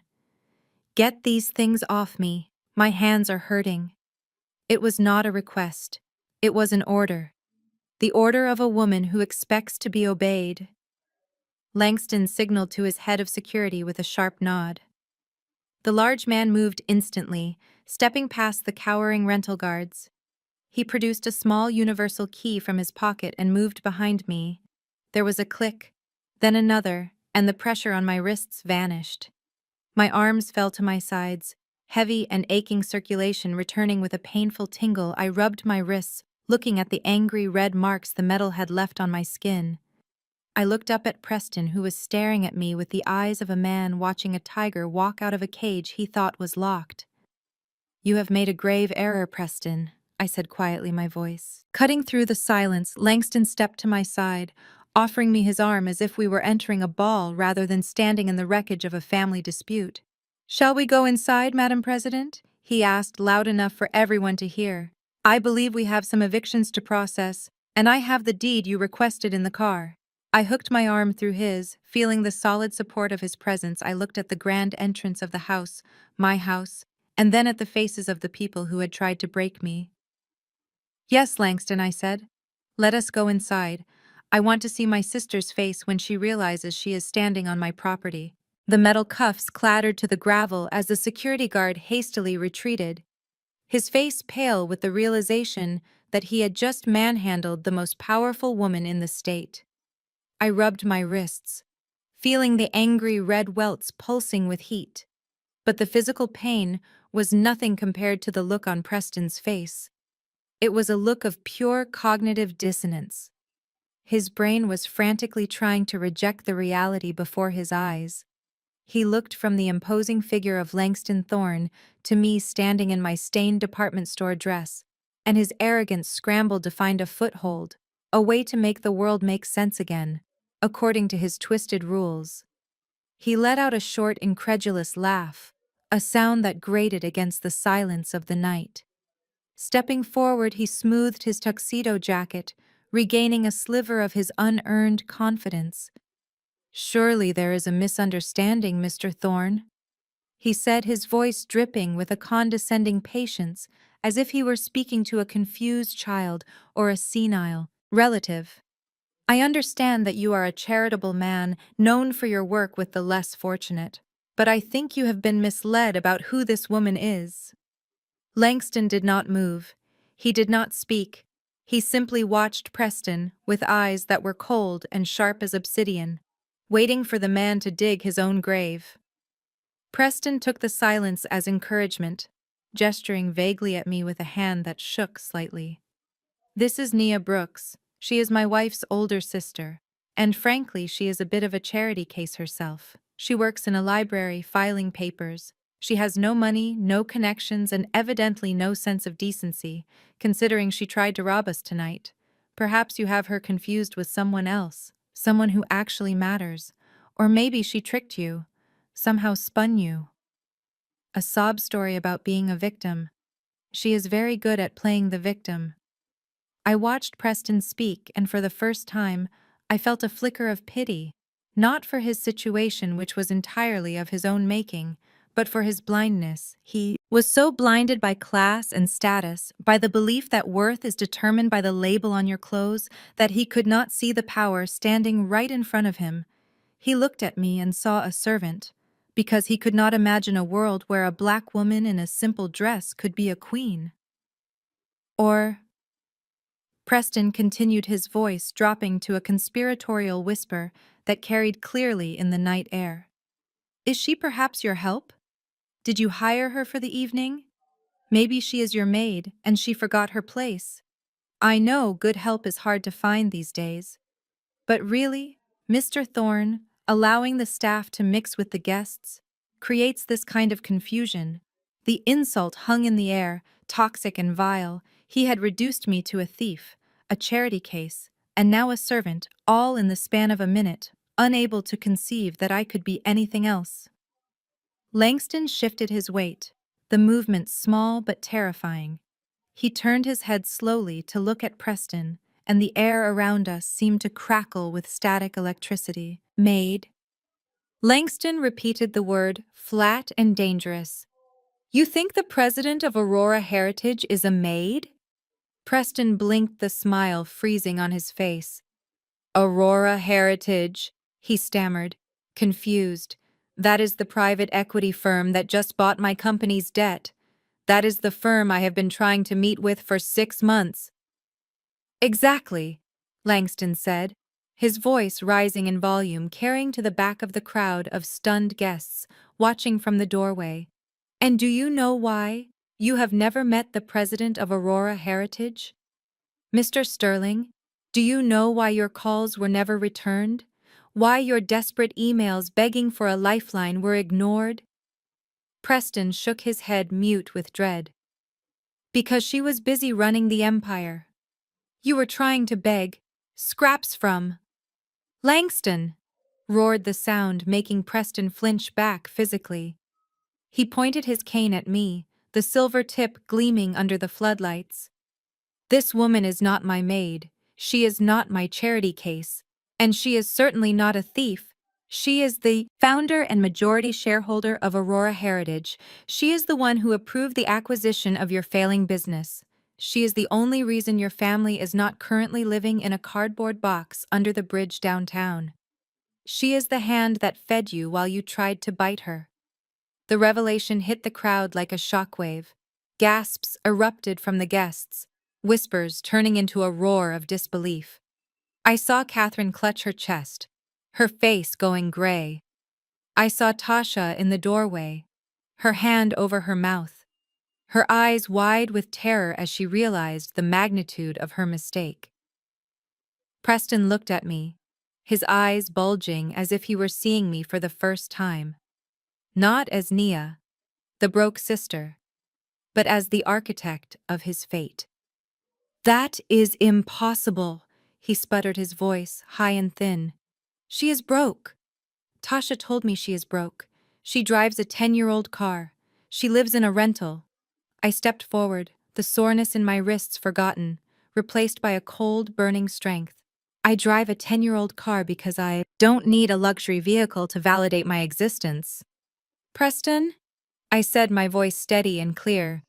I live in a rental because I prefer to invest my money in assets like the mortgage of this estate, rather than wasting it on appearances. I don't flash my wealth because I don't need to impress people like you. Preston shook his head, backing away from me as if I were a ghost. No, this is a trick, you are lying. Langston stepped between us, his protective stance returning. The only lie here is the one you have been living, Mr. Sterling. Langston said, his voice dropping to a lethal calm. You thought you were marrying into money. You thought you could use this woman's sister to save yourself, but you just insulted the only person on this earth who had the power to sign the check that would keep you out of prison. Prison, Preston squeaked. Fraud, Langston said simply. Falsifying loan documents, inflating assets to secure funding, hiding insolvency. It is all in the file that Madam President here reviewed this morning, the file she graciously decided not to send to the district attorney immediately because she wanted to give her sister a nice wedding. He paused, letting the weight of that sink in. She tried to save you, even after you treated her like dirt. She was going to sign the restructuring agreement. She was going to let you keep your dignity, But then you put her in handcuffs. Langston turned his back on Preston, dismissing him as if he were no longer relevant. He turned to me, his face softening, the rage replaced by a deep professional respect. He offered me his arm again, his elbow crooked in invitation. "I believe we have wasted enough time on the help, Madam President," he said, his voice loud enough for everyone to hear, turning Preston's own insult back on him with devastating precision. "Shall we go inside? It is getting chilly out here, and I believe you have an announcement to make regarding the ownership of this venue." I looked at Preston one last time. He was trembling, his face a mask of ruin. He looked at Tasha, who was weeping silently in the doorway. He looked at his mother, who was staring at the ground, unable to meet anyone's eyes. He had wanted to humiliate me. He had wanted to show everyone that I didn't belong, but all he had done was build the stage for his own destruction. I hooked my arm through Langston's, feeling the solid warmth of his suit, the strength of the ally who had stood by me when my own blood had turned against me. "Yes, Langston," I said, a small cold smile touching my lips. "Let's go inside. I think it is time to inspect my property." We walked up the remaining steps, leaving Preston alone on the gravel, the security guards parting like the Red Sea to let us pass. We walked toward the open doors of the manor, toward the crowd of stunned, silent guests, toward the sister who had betrayed me. And as we crossed the threshold into the light, I didn't look down. I didn't hide. I walked in like I owned the place, because finally everyone knew that I did. Walking back into the ballroom felt less like entering a party and more like stepping onto a battlefield where the war was already won. The heavy oak doors swung open and the air conditioning hit my face, cooling the flush of anger that had stained my cheeks just moments ago. Langston walked beside me, his cane tapping a steady rhythm on the marble floor, a metronome counting down the seconds of Preston's social execution. The guests who had previously sneered at me or ignored me now scrambled to get out of our way. The sea of silk and tuxedos parting instinctively, not out of politeness, but out of the primal recognition of power. I did not look at them. I kept my eyes fixed on the raised platform at the far end of the room, where the wedding band was still playing a soft, oblivious jazz standard, trying to maintain an atmosphere of celebration amidst the growing unease. I could feel Preston trailing behind us, his footsteps frantic and uneven. I could hear his mother hissing questions at him, her voice rising in panic. But they were background noise now. Irrelevant. Static in the face of the truth I was about to deliver. As we reached the center of the dance floor, the band leader caught Langston's eye, and the music died away with the discordant squeak of a saxophone. Silence rushed into the vacuum, heavy and expectant. I released Langston's arm, giving his hand a brief squeeze of gratitude before stepping away from him. I walked up the 3 steps to the stage, my heels clicking loudly on the wood, the sound echoing in the vaulted ceiling. I stood behind the microphone stand, the chrome cold under my fingers, and looked out at the sea of faces. 300 of Savannah's wealthiest citizens stared back at me, confusion and fear warring in their eyes. They looked at my stained dress, my messy hair, and then they looked at Langston, standing guard at the foot of the stairs like a sentinel, and they knew that the hierarchy of their world had just been violently inverted. I reached into my bag, the same bag Catherine had forced me to empty just an hour ago, and pulled out the battered leather notebook, the one Preston had mocked, the one he had called a dream diary. I placed it gently on the podium, the worn cover stark against the white floral arrangement. I smoothed the cover, feeling the texture of the leather under my fingertips, grounding myself in the reality of what this book represented. It was not a diary. It was a ledger of every victory I had clawed from a world that wanted to keep me poor. "Preston," I said, my voice amplified by the speaker's clear and devoid of emotion. "You asked me earlier what I was writing in this book. You told everyone it was a fantasy, a collection of dreams about houses I would never own. You laughed at me. You called me a moocher and a thief, and you told me I did not belong here." I paused, letting his own words hang in the air, suffocating him. I opened the notebook, the spine cracking softly in the silence. I turned to page 42, the page he had flipped past in his arrogance, the page he had been too blinded by prejudice to read. I looked down at him standing at the edge of the dance floor, his face pale and sweating, his hands twitching at his sides. "You were right about one thing, Preston," I said. "I do not belong at your wedding. I do not belong at a table by the kitchen, and I certainly do not belong in handcuffs. But you were wrong about this house." I tapped the open page with my index finger. According to the Chatham County Registry of Deeds, entry number 7429. This property, known as the Sterling Estate, was foreclosed upon by Savannah First National Bank 6 months ago, due to non-payment of mortgage and property taxes for 3 consecutive years. A gasp rippled through the room. Guests turned to each other, whispering frantically. Catherine let out a low moan, clutching her husband's arm for support. But I was not finished. The bank put the deed up for auction in a sealed bid sale. I continued, my voice hard as diamond. I saw the listing in this notebook. I tracked the foreclosure process, and on February 14th, Aurora Heritage made a cash offer to purchase the estate in full, including all grounds, structures, and historical fixtures. I looked up from the book. Locking eyes with Preston, I signed that check. Preston, me, the woman you spit on, the woman you called trash. I bought this house 6 months ago while you were pretending to be a millionaire, while you were racking up debt to pay for this wedding, while you were lying to my sister about your fortune. I was sitting in my apartment signing the deed to your childhood home. Preston shook his head, mouthing the word "no" over and over again, his reality fracturing. "So when you told me I did not belong here?" I asked, leaning into the microphone. "You were standing on my floor under my roof, drinking my wine in a building that belongs to me. You are not the host of this party. Preston, you are a trespasser." The words slammed into him. He flinched as if I had hit him. And speaking of the party, I continued flipping a page in the ledger. I reviewed the rental agreements for Aurora Heritage Properties this morning. Oddly enough, I did not see a contract for a wedding today. I did not see a deposit check. I did not see an insurance binder. In fact, according to my records, you have been dodging calls from my property management team for weeks, claiming the check was in the mail. I looked out at the guests, at the expensive flowers, the towering cake, the open bar.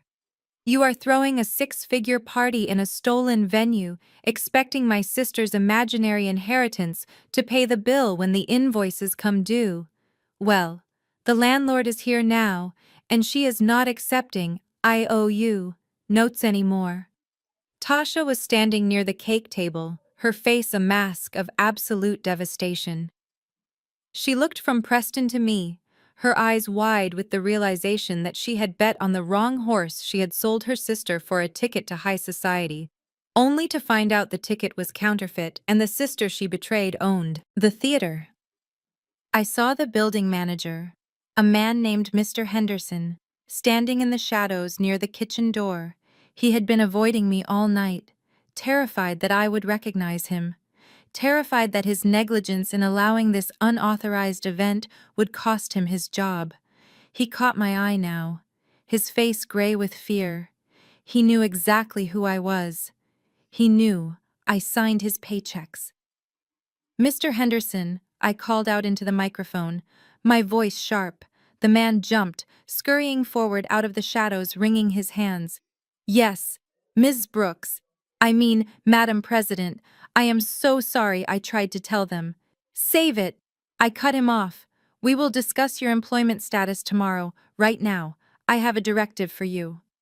I looked around the room one last time, taking in the shocked faces of the people who had watched me be dragged away in handcuffs without lifting a finger.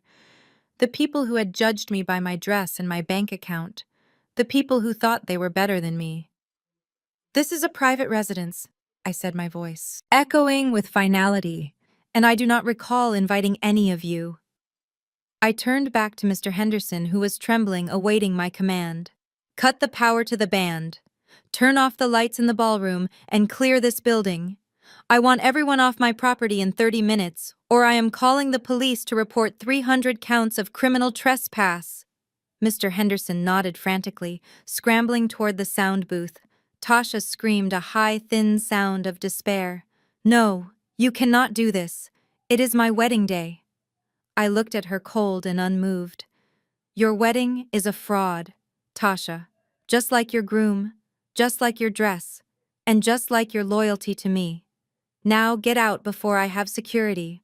Throw you out, exactly the way your husband tried to do to me. Mr. Henderson reached the control panel, and with a decisive click, the stage lights died, plunging the room into semi-darkness. The music cut out with a final dying whine, leaving only the sound of shock and the beginning of chaos. The party was over and my reign had just begun. The darkness that fell over the ballroom was not absolute. The emergency safety lights flickered on, casting long, eerie shadows across the faces of the stunned guests. But the silence was total, a vacuum where the music used to be broken only by the ragged breathing of the Sterling family. Catherine. Sterling broke first. She lunged toward the stage, her face contorted into a mask of pure, unadulterated rage that shattered her carefully cultivated veneer of old money. Elegance, she looked like a cornered animal, her expensive dress rustling violently as she grabbed the edge of the stage, her knuckles turning white. "You are a liar!" she screamed, her voice cracking and shrill echoing off the vaulted ceilings like a banshee. "How dare you stand there and spew this filth? We are the Sterlings. We built this city. My husband's grandfather laid the cornerstone of this estate. We are liquid. We are wealthy beyond your comprehension. You are nothing but a jealous little girl making up stories. Because you weren't invited to the party?" She turned wildly to the crowd, her eyes manic, pleading with her peers to believe the fantasy she had maintained for so long. "Do not listen to her," she shrieked, waving her hands frantically. "She is mentally unstable. She is projecting her own poverty onto us. We have millions in assets, millions. This house is ours. The bank would never foreclose on a Sterling. It is impossible. Tell them, Preston. Tell them she is lying." Preston stood frozen by the cake table, his face the color of old ash. He did not speak. He did not move. He just stared at me with the hollow eyes of a man watching the guillotine blade descend. I did not have to answer her. Langston moved to the edge of the stage, his cane tapping a final punctuation mark on her outburst. He reached into his inner jacket pocket and withdrew a thick blue legal folder. He did not throw it, he did not wave it, he simply held it out, extending it toward Catherine with the steady hand of an executioner. "Read it, Mrs. Sterling," Langston said, his voice low and rumbling, carrying more weight than her screaming ever could. Catherine stared at the folder, her hands shaking. She snatched it from him, tearing it open as if she could rip the truth apart with her bare fingers. Papers spilled out, sliding onto the floor. Legal briefs, bank statements, foreclosure notices, with bold red stamps. Langston began to recite the contents from memory, his voice cold and precise. Savannah First National Bank, loan number 8094, principal amount $5.2 million, status in default, consecutively for 36 months. Notice of acceleration, sent January 4th. Notice of intent to sell debt, sent February 1st. Catherine was reading the papers, her eyes darting back and forth, her mouth opening and closing as she tried to find a loophole, a mistake, a way out. "You ignored every letter," Langston continued. "You ignored every call. You refinanced this estate 4 times to pay for your lifestyle, to pay for the cars. And the country club dues and the trips to Europe, you used the equity in your home like an ATM until it ran dry, and when the bank finally called the note, you tried to marry your son off to an innocent girl you thought had money to cover your mistakes." He pointed a gloved finger at the documents scattered at her feet. "That debt package, the entire $5 million toxic liability, was put up for sale on the distressed asset market. This morning at 9 a.m., Aurora Heritage bought it for pennies on the dollar. He looked at me, a fierce pride in his eyes. Madam President signed the acquisition order while she was getting her hair done for this wedding. She owns the mortgage. She owns the liens. And as of this morning, she owns you. The reality hit Catherine like a physical blow. She dropped the folder, her hands going to her throat as if she were choking. She looked at the guests, who were now whispering openly, pointing at the papers on the floor. The facade was gone. The Emperor had no clothes, and everyone in Savannah knew it. She looked up at me, her eyes wide with terror and disbelief. "You," she whispered, "you bought the debt." I stepped to the edge of the stage, looking down at the woman who had demanded to search my bag, who had called me a thief, who had treated me like dirt beneath her heels. "I am not a moocher, Catherine," I said, my voice icy calm. "I am not a charity case, and I am certainly not looking for a handout. I am your creditor." I let that sink in. I let her feel the weight of the power shift. I was no longer the poor relation she could banish to the kitchen. I was the entity that held her financial life in the palm of my hand. And as the primary lien holder on this property, I continued, "I have decided to accelerate the foreclosure process immediately. I am exercising my right to secure the asset against further damage caused by unauthorized parties." I checked the watch on my wrist, a simple practical timepiece that Catherine had probably sneered at earlier. "You have 30 minutes. I said, my tone flat and non-negotiable. 30 minutes to remove your personal effects, your decorations, and your guests from my building. Anything left on the premises at 8:45 p.m. will be considered abandoned property and will be disposed of by my cleaning crew." 30 minutes. Catherine gasped, her knees buckling. She grabbed the edge of the stage to keep from falling. "You can't do that. We have gifts.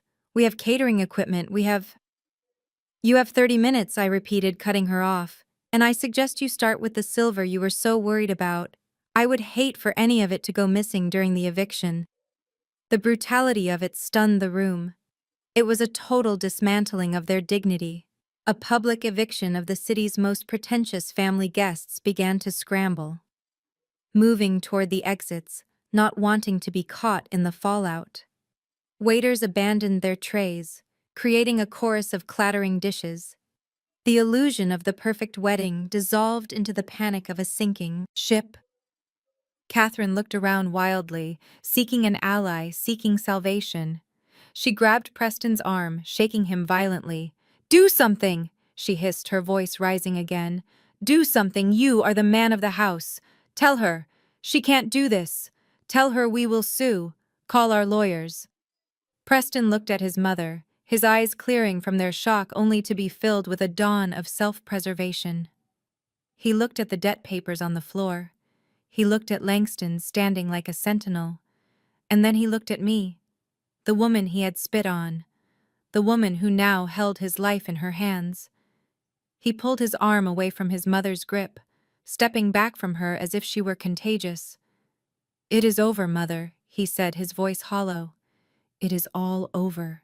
He turned to me, and then he did the one thing that disgusted me more than his arrogance, more than his cruelty. He crumbled.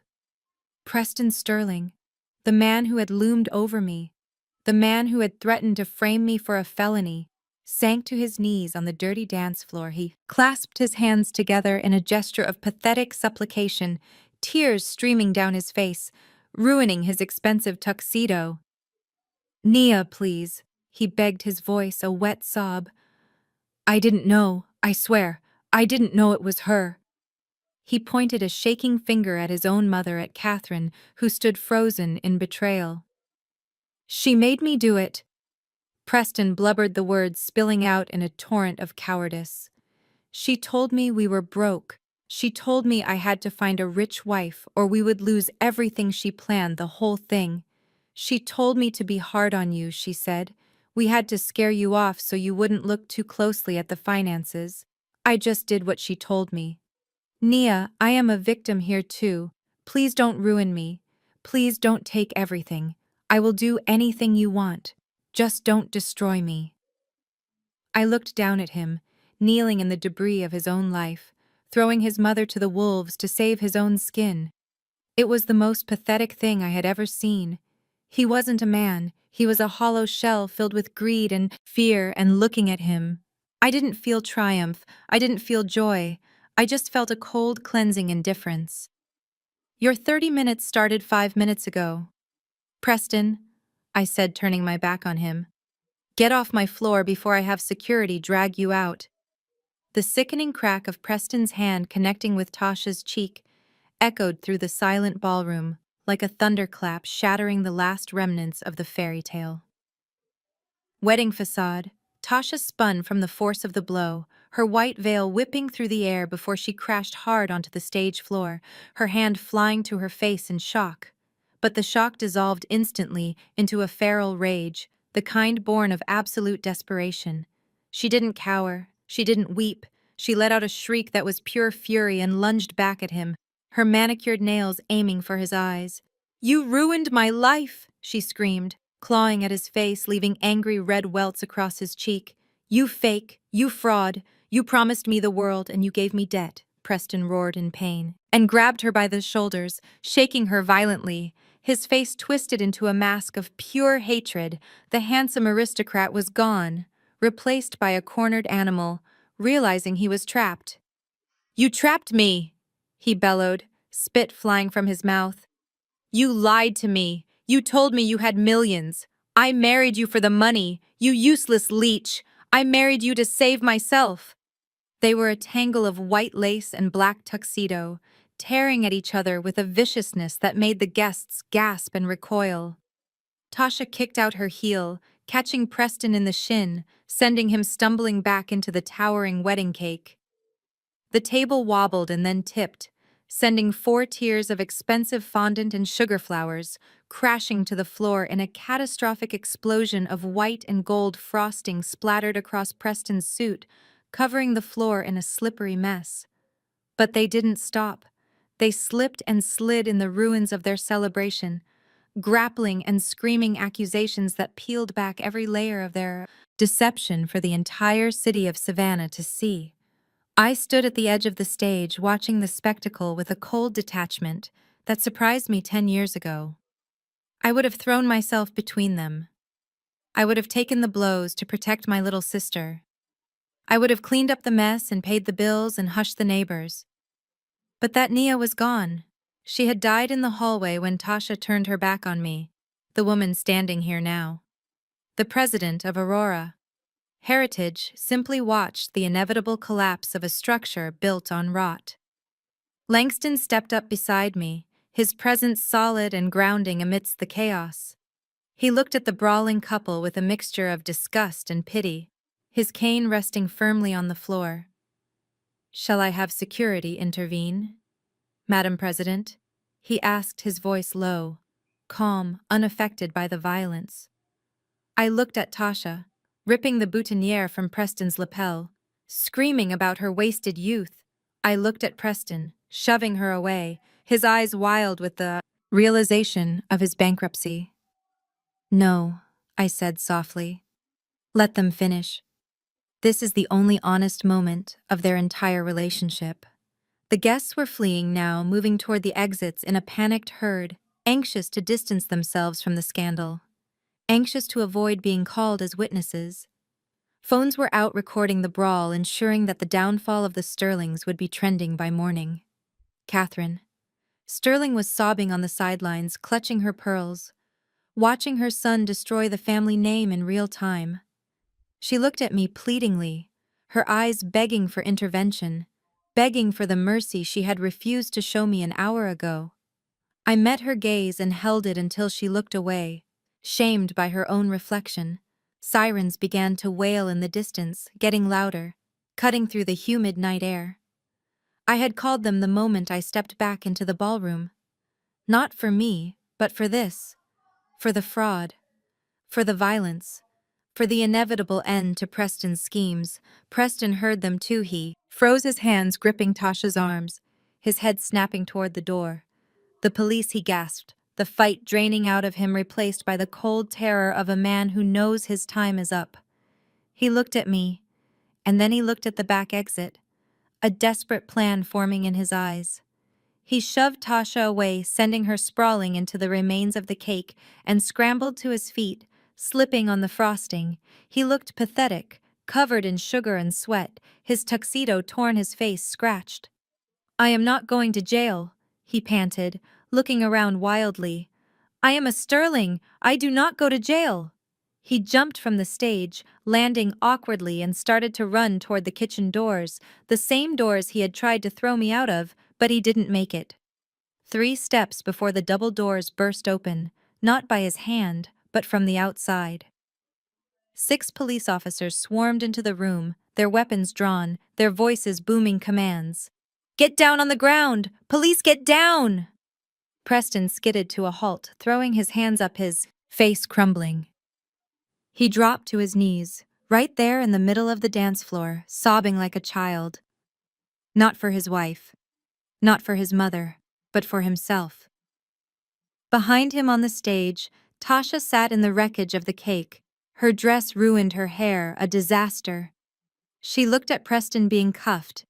She looked at the officers swarming the room, and then she looked at me, standing untouched beside Langston. "Help me, Nia," she whispered, her voice barely audible over the chaos. "Please, I am your sister." I looked at her, at the stranger wearing my sister's face, and I felt the final tether snap. "You have no sister," I said, my voice carrying across the distance between us. "My sister would never have let them put me in chains. My sister died the moment you chose him." I turned my back on her for the final time. Langston offered me his arm, and we walked toward the side exit, leaving the police to clean up the mess, leaving the Sterlings to their fate, walking out of the darkness and into the night where my own car was, waiting ready to take me to a future I had built with my own 2 hands, a future where I owed nothing to anyone but myself. The red and blue emergency lights washed over the ballroom walls, creating a chaotic strobe effect that turned the destruction of the Sterling dynasty into a nightmarish disco. The police officers did not stop at the doorway. They swarmed the room with the efficiency of a team executing a high-value raid, moving directly toward Preston, who was still kneeling in the frosting-smeared wreckage of his own wedding cake. He looked up, blinded by the tactical flashlights, his mouth opening and closing like a fish pulled from water, unable to comprehend that the law applied to him. "Preston Sterling, you are under arrest for bank fraud, wire fraud, and falsifying federal loan documents," the lead detective announced, his voice booming over the sound of the dying party. "You have the right to remain silent, though. I suggest you start using it now." Preston scrambled backward on his knees, his tuxedo ruined, his dignity shredded. "Wait, you cannot do this. Do you know who my family is? We own this town. I will have your badge for this." The detective did not even pause. He grabbed Preston's arm and hauled him to his feet, spinning him around and slamming him against the edge of the stage. The sound of handcuffs ratcheting shut was sharp and final, a metallic click that signaled the end of the Sterling era. It was a sound I knew well, only an hour ago. Those cuffs had been on me, placed there by Preston's orders. Now the steel was biting into his wrists, and the irony was so sweet, it tasted like ambrosia. Catherine screamed a high, piercing sound as she tried to rush toward her son. "Get your hands off him!" she shrieked, clawing at the officer's arm. "He is innocent. This is a mistake. That woman lies. She made it all up." A second officer stepped in front of Catherine, blocking her path, while a man in a plain gray suit holding a clipboard approached her. "Mrs. Sterling," he said, his voice devoid of emotion, "I am with the Asset Forfeiture Division, based on the foreclosure judgment executed this morning and the liens against your personal property. We are authorized to seize all collateral. Immediately." "Collateral," Catherine stammered, backing away, her hand going to her throat. "What are you talking about?" The man pointed his pen at her neck. "That necklace, Mrs. Sterling, the diamond and sapphire pendant? It was listed as specific collateral on the loan you defaulted on 3 years ago, along with the earrings and the bracelet. Hand them over." Catherine froze, clutching the jewels as if they were part of her body. "You cannot take my jewelry. This is family heirlooms. It is bank property," the agent corrected. holding out a plastic evidence bag. Hand them over now, or we will add obstruction of justice to your son's charges. I watched from the shadows near the stage as Catherine Sterling, the woman who had looked at my dress with such disdain, slowly undid the clasp of her necklace. Her fingers trembling so badly, she could barely work the latch. The diamonds slid from her neck into the plastic bag, followed by the earrings and the heavy bracelet. She looked naked without them, stripped of her armor. Her status and her pride. She stood there in her expensive gown, looking small and old and terrified. The reality of her poverty finally undeniable, exposed for every remaining guest to see. The ballroom was clearing out rapidly, the guests fleeing the scandal like rats abandoning a sinking ship. They held their phones up, capturing the arrests, the seizure of assets, the total collapse of the social event of the season. By morning, the video of Catherine surrendering her jewelry would be the most watched clip in Savannah. I felt a hand on my elbow. It was Langston, his face calm amidst the storm. "Come, Madam President," he said softly. "There is nothing left for you on this floor. Let us go up." He guided me toward the grand staircase, the one Tasha had descended just hours ago, looking like a princess. Now it was my turn. We climbed the marble steps, rising above the chaos, rising above the ruin. With every step I felt lighter, as if the heavy, cloak of responsibility I had carried for my sister for 10 years was slipping off my shoulders. We reached the mezzanine balcony which overlooked the ballroom. From this vantage point, the scene below looked like an overturned ant farm. Police were escorting a weeping Preston toward the exit. The asset forfeiture team was tagging the antique furniture, and Tasha was sitting alone on the edge of the stage, her head in her hands, a white island of misery in a sea of disaster. I leaned against the railing, looking down. I expected to feel joy. I expected to feel the rush of victory that comes from watching your enemies fall. But as I watched Preston being shoved into the back of a squad car through the open doors, I didn't feel happy. I just felt light. The heavy, suffocating pressure of trying to save people who did not want to be saved was gone. Langston stood beside me, resting his hands on the railing, looking down at Tasha. She looked so small from up here, so fragile. She had bet everything on a lie and lost it all. She had no husband, no home, no money, and now she had no sister. "What about her?" Langston asked, nodding toward Tasha. "Do you want me to have security? Remove her with the others?" I looked at my sister. I remembered the little girl who used to crawl into my bed during thunderstorms. I remembered the teenager who cried when she didn't get a date to prom. I remembered the woman who had looked me in the eye in the bathroom and told me I was nothing. She chose this, I said, my voice steady. She chose the illusion over the reality. She chose him over me. Langston reached into his pocket and pulled out a plain white envelope. He placed it on the railing between us. I took the liberty of preparing a severance package of sorts. He said, his eyes twinkling with a hard wisdom. "I thought you might need it." I opened the envelope. Inside was a single one-way bus ticket to Atlanta and a $50 bill. I stared at the contents. Memories flooding back the night our parents died, the night I took Tasha. I had $50 to my name and a bus ticket to get us to my tiny apartment. I had used that $50 to buy her food while I went hungry. I had used that bus ticket to bring her to safety, to start our life together. "It is poetic," Langston said. "She told you that you were worth nothing. She told you to get out. Well, now she has the opportunity to start from scratch, just like you did. Let us see if she has the strength to build an empire from $50. I looked down at Tasha one last time. She looked up, sensing eyes on her when she saw me standing on the balcony flanked by Langston and looking down like the owner of the world. She stood up, her face streaked with mascara and frosting. "Nia," she called out, her voice cracking, echoing in the emptying room. "Nia, please help me. I have nowhere to go." I picked up the envelope and held it over the railing. I didn't say a word. I just let it go. The white envelope fluttered down, spiraling through the air like a dead leaf catching the light as it fell. It landed at Tasha's feet. She stared at it, then looked up at me, confusion warring with hope. "Pick it up, Tasha," I said, my voice carrying clearly from the balcony. "Take it and go." She ripped open the envelope, her hands shaking. She pulled out the bus ticket and the $50 bill. She stared at them, and then she screamed a sound of pure frustration and entitlement. $50, she shrieked, waving the bill at me. "Are you joking? Nia, I need a lawyer. I need a hotel room. What am I supposed to do with $50? "You are supposed to survive," I said, cold and final. "That is what I had when I took you in. That is what I used to build everything you see around you. If you are as smart and deserving as you think you are, $50 should be plenty." "But where will I sleep?" she cried, looking around the empty ballroom as the staff began to turn off the main lights, leaving only the harsh work lights on.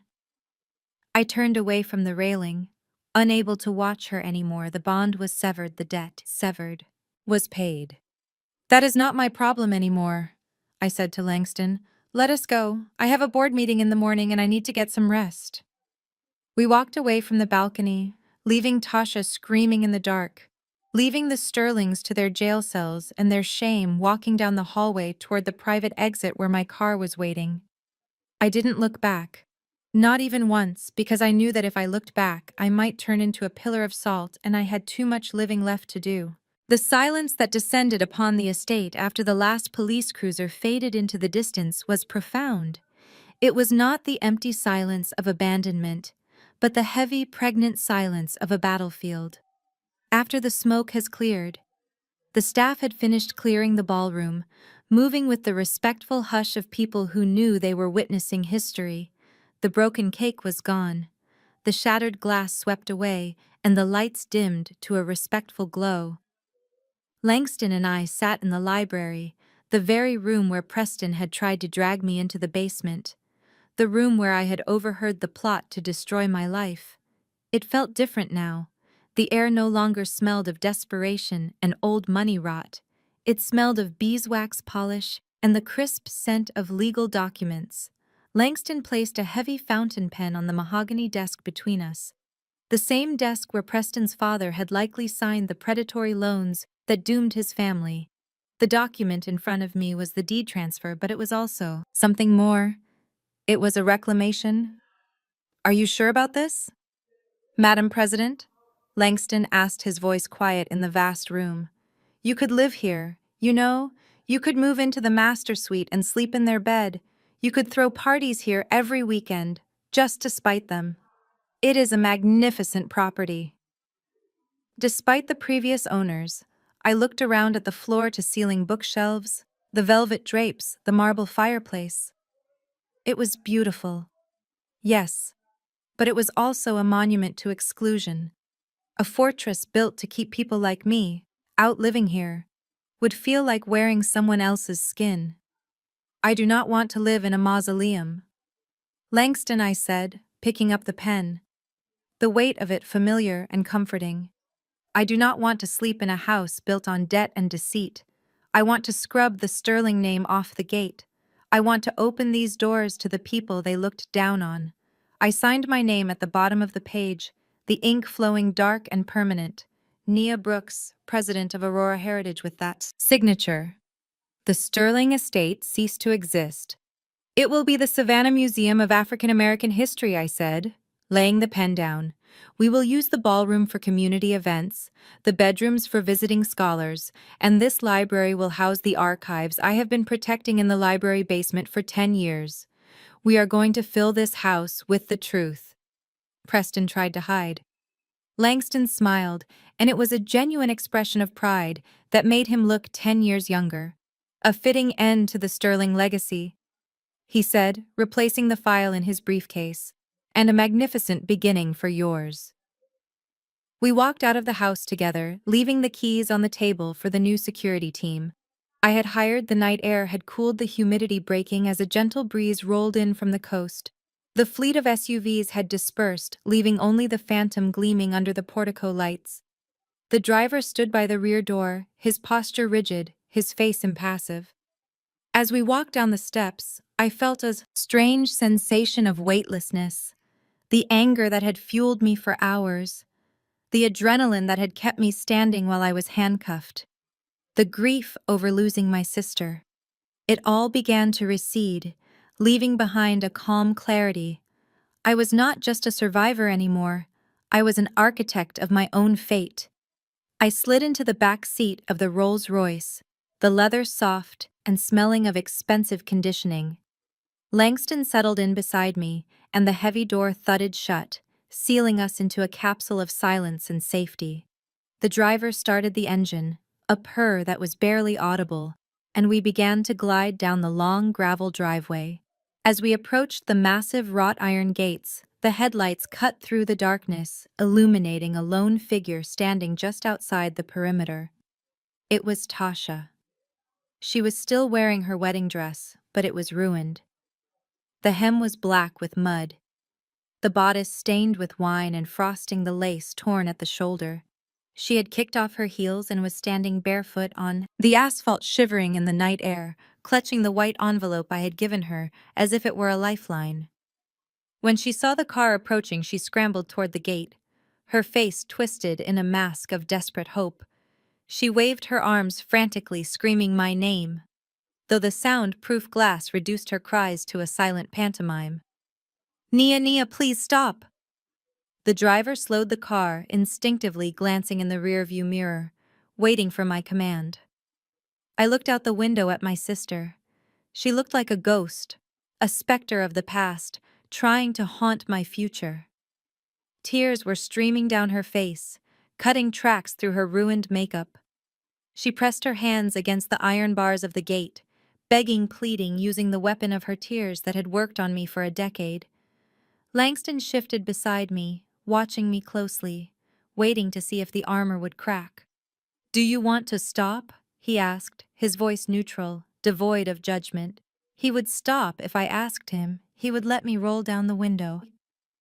He would let me give her more money. He would let me fall back into the trap, if that was what I chose. I looked at Tasha, and I remembered the 3 jobs. I remembered the nights I went hungry so she could eat. I remembered the pride I felt when she graduated high school, the way I had defended her, protected her, sacrificed for her. And then I remembered her face in the ballroom when the guards were dragging me away. I remembered the way she looked at the bridesmaid and laughed, pretending she didn't know me. I remembered the phone call where she planned to send me to jail to steal my money. She wasn't crying because she missed her sister. She was crying because she had lost her ATM. She was crying because she had to take a bus instead of a limo.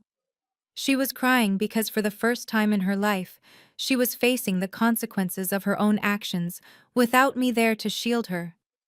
If I stopped the car now, I wouldn't be saving her. I would be enabling her. I would be teaching her that betrayal has no cost, that love is a resource to be exploited rather than a bond to be cherished. I looked at her one last time, imprinting the image of her desperation in my mind, not to hold a grudge, but to remind myself of why I could never go back. "No," I said, my voice steady and calm. "Do not stop." I turned my head away from the window, facing forward, facing the road ahead. "Drive," I told the driver. "I have a board meeting in the morning, and we have a lot of work to do." The driver nodded, and the car accelerated smoothly, gliding past the gate, past the weeping woman in the ruined white dress, past the wreckage of the life I used to live. Tasha's figure blurred, and then vanished in the darkness behind us, swallowed by the night and her own choices. I settled back into the seat, letting out a long, slow breath that felt like expelling the last of the poison from my system. I reached into my bag, the bag that Preston had dumped out, the bag that Catherine had sneered at, and pulled out my leather notebook. I ran my hand over the cover, feeling the texture of the worn leather. It wasn't a dream diary, it was a battle plan. It was a map of the world I was building. I opened it to a fresh blank page, the paper crisp and waiting. I took out my pen and wrote the date at the top. Then I wrote a single line: "Project Sterling complete." I smiled a small private smile that was just for me. Beneath that line, I began to write a new list, new properties to acquire new businesses, to fund new ways to build power and create change. The list grew quickly, flowing from my mind to the page. A manifesto of ambition and freedom. The car sped through the night, moving toward the city lights on the horizon, toward the skyscraper, where my office waited, toward the future that belonged entirely to me. The past was a closed book left behind at the gate of a stolen estate. The future was an open page, and I held the pen. The most profound lesson from Nia's journey is that your true worth is never defined by those who refuse to see it, even if they share your blood. Tasha and Preston mistook Nia's silence for weakness, not realizing that real power doesn't need to shout. We learned that loyalty without reciprocity is simply exploitation. Nia proved that the ultimate revenge isn't violence, but the quiet, undeniable reality of your own success. You must have the courage to walk away from the table where you aren't respected and build your own empire on your own terms. If you believe that success is the best revenge, hit that like button and subscribe for more satisfying stories of justice served.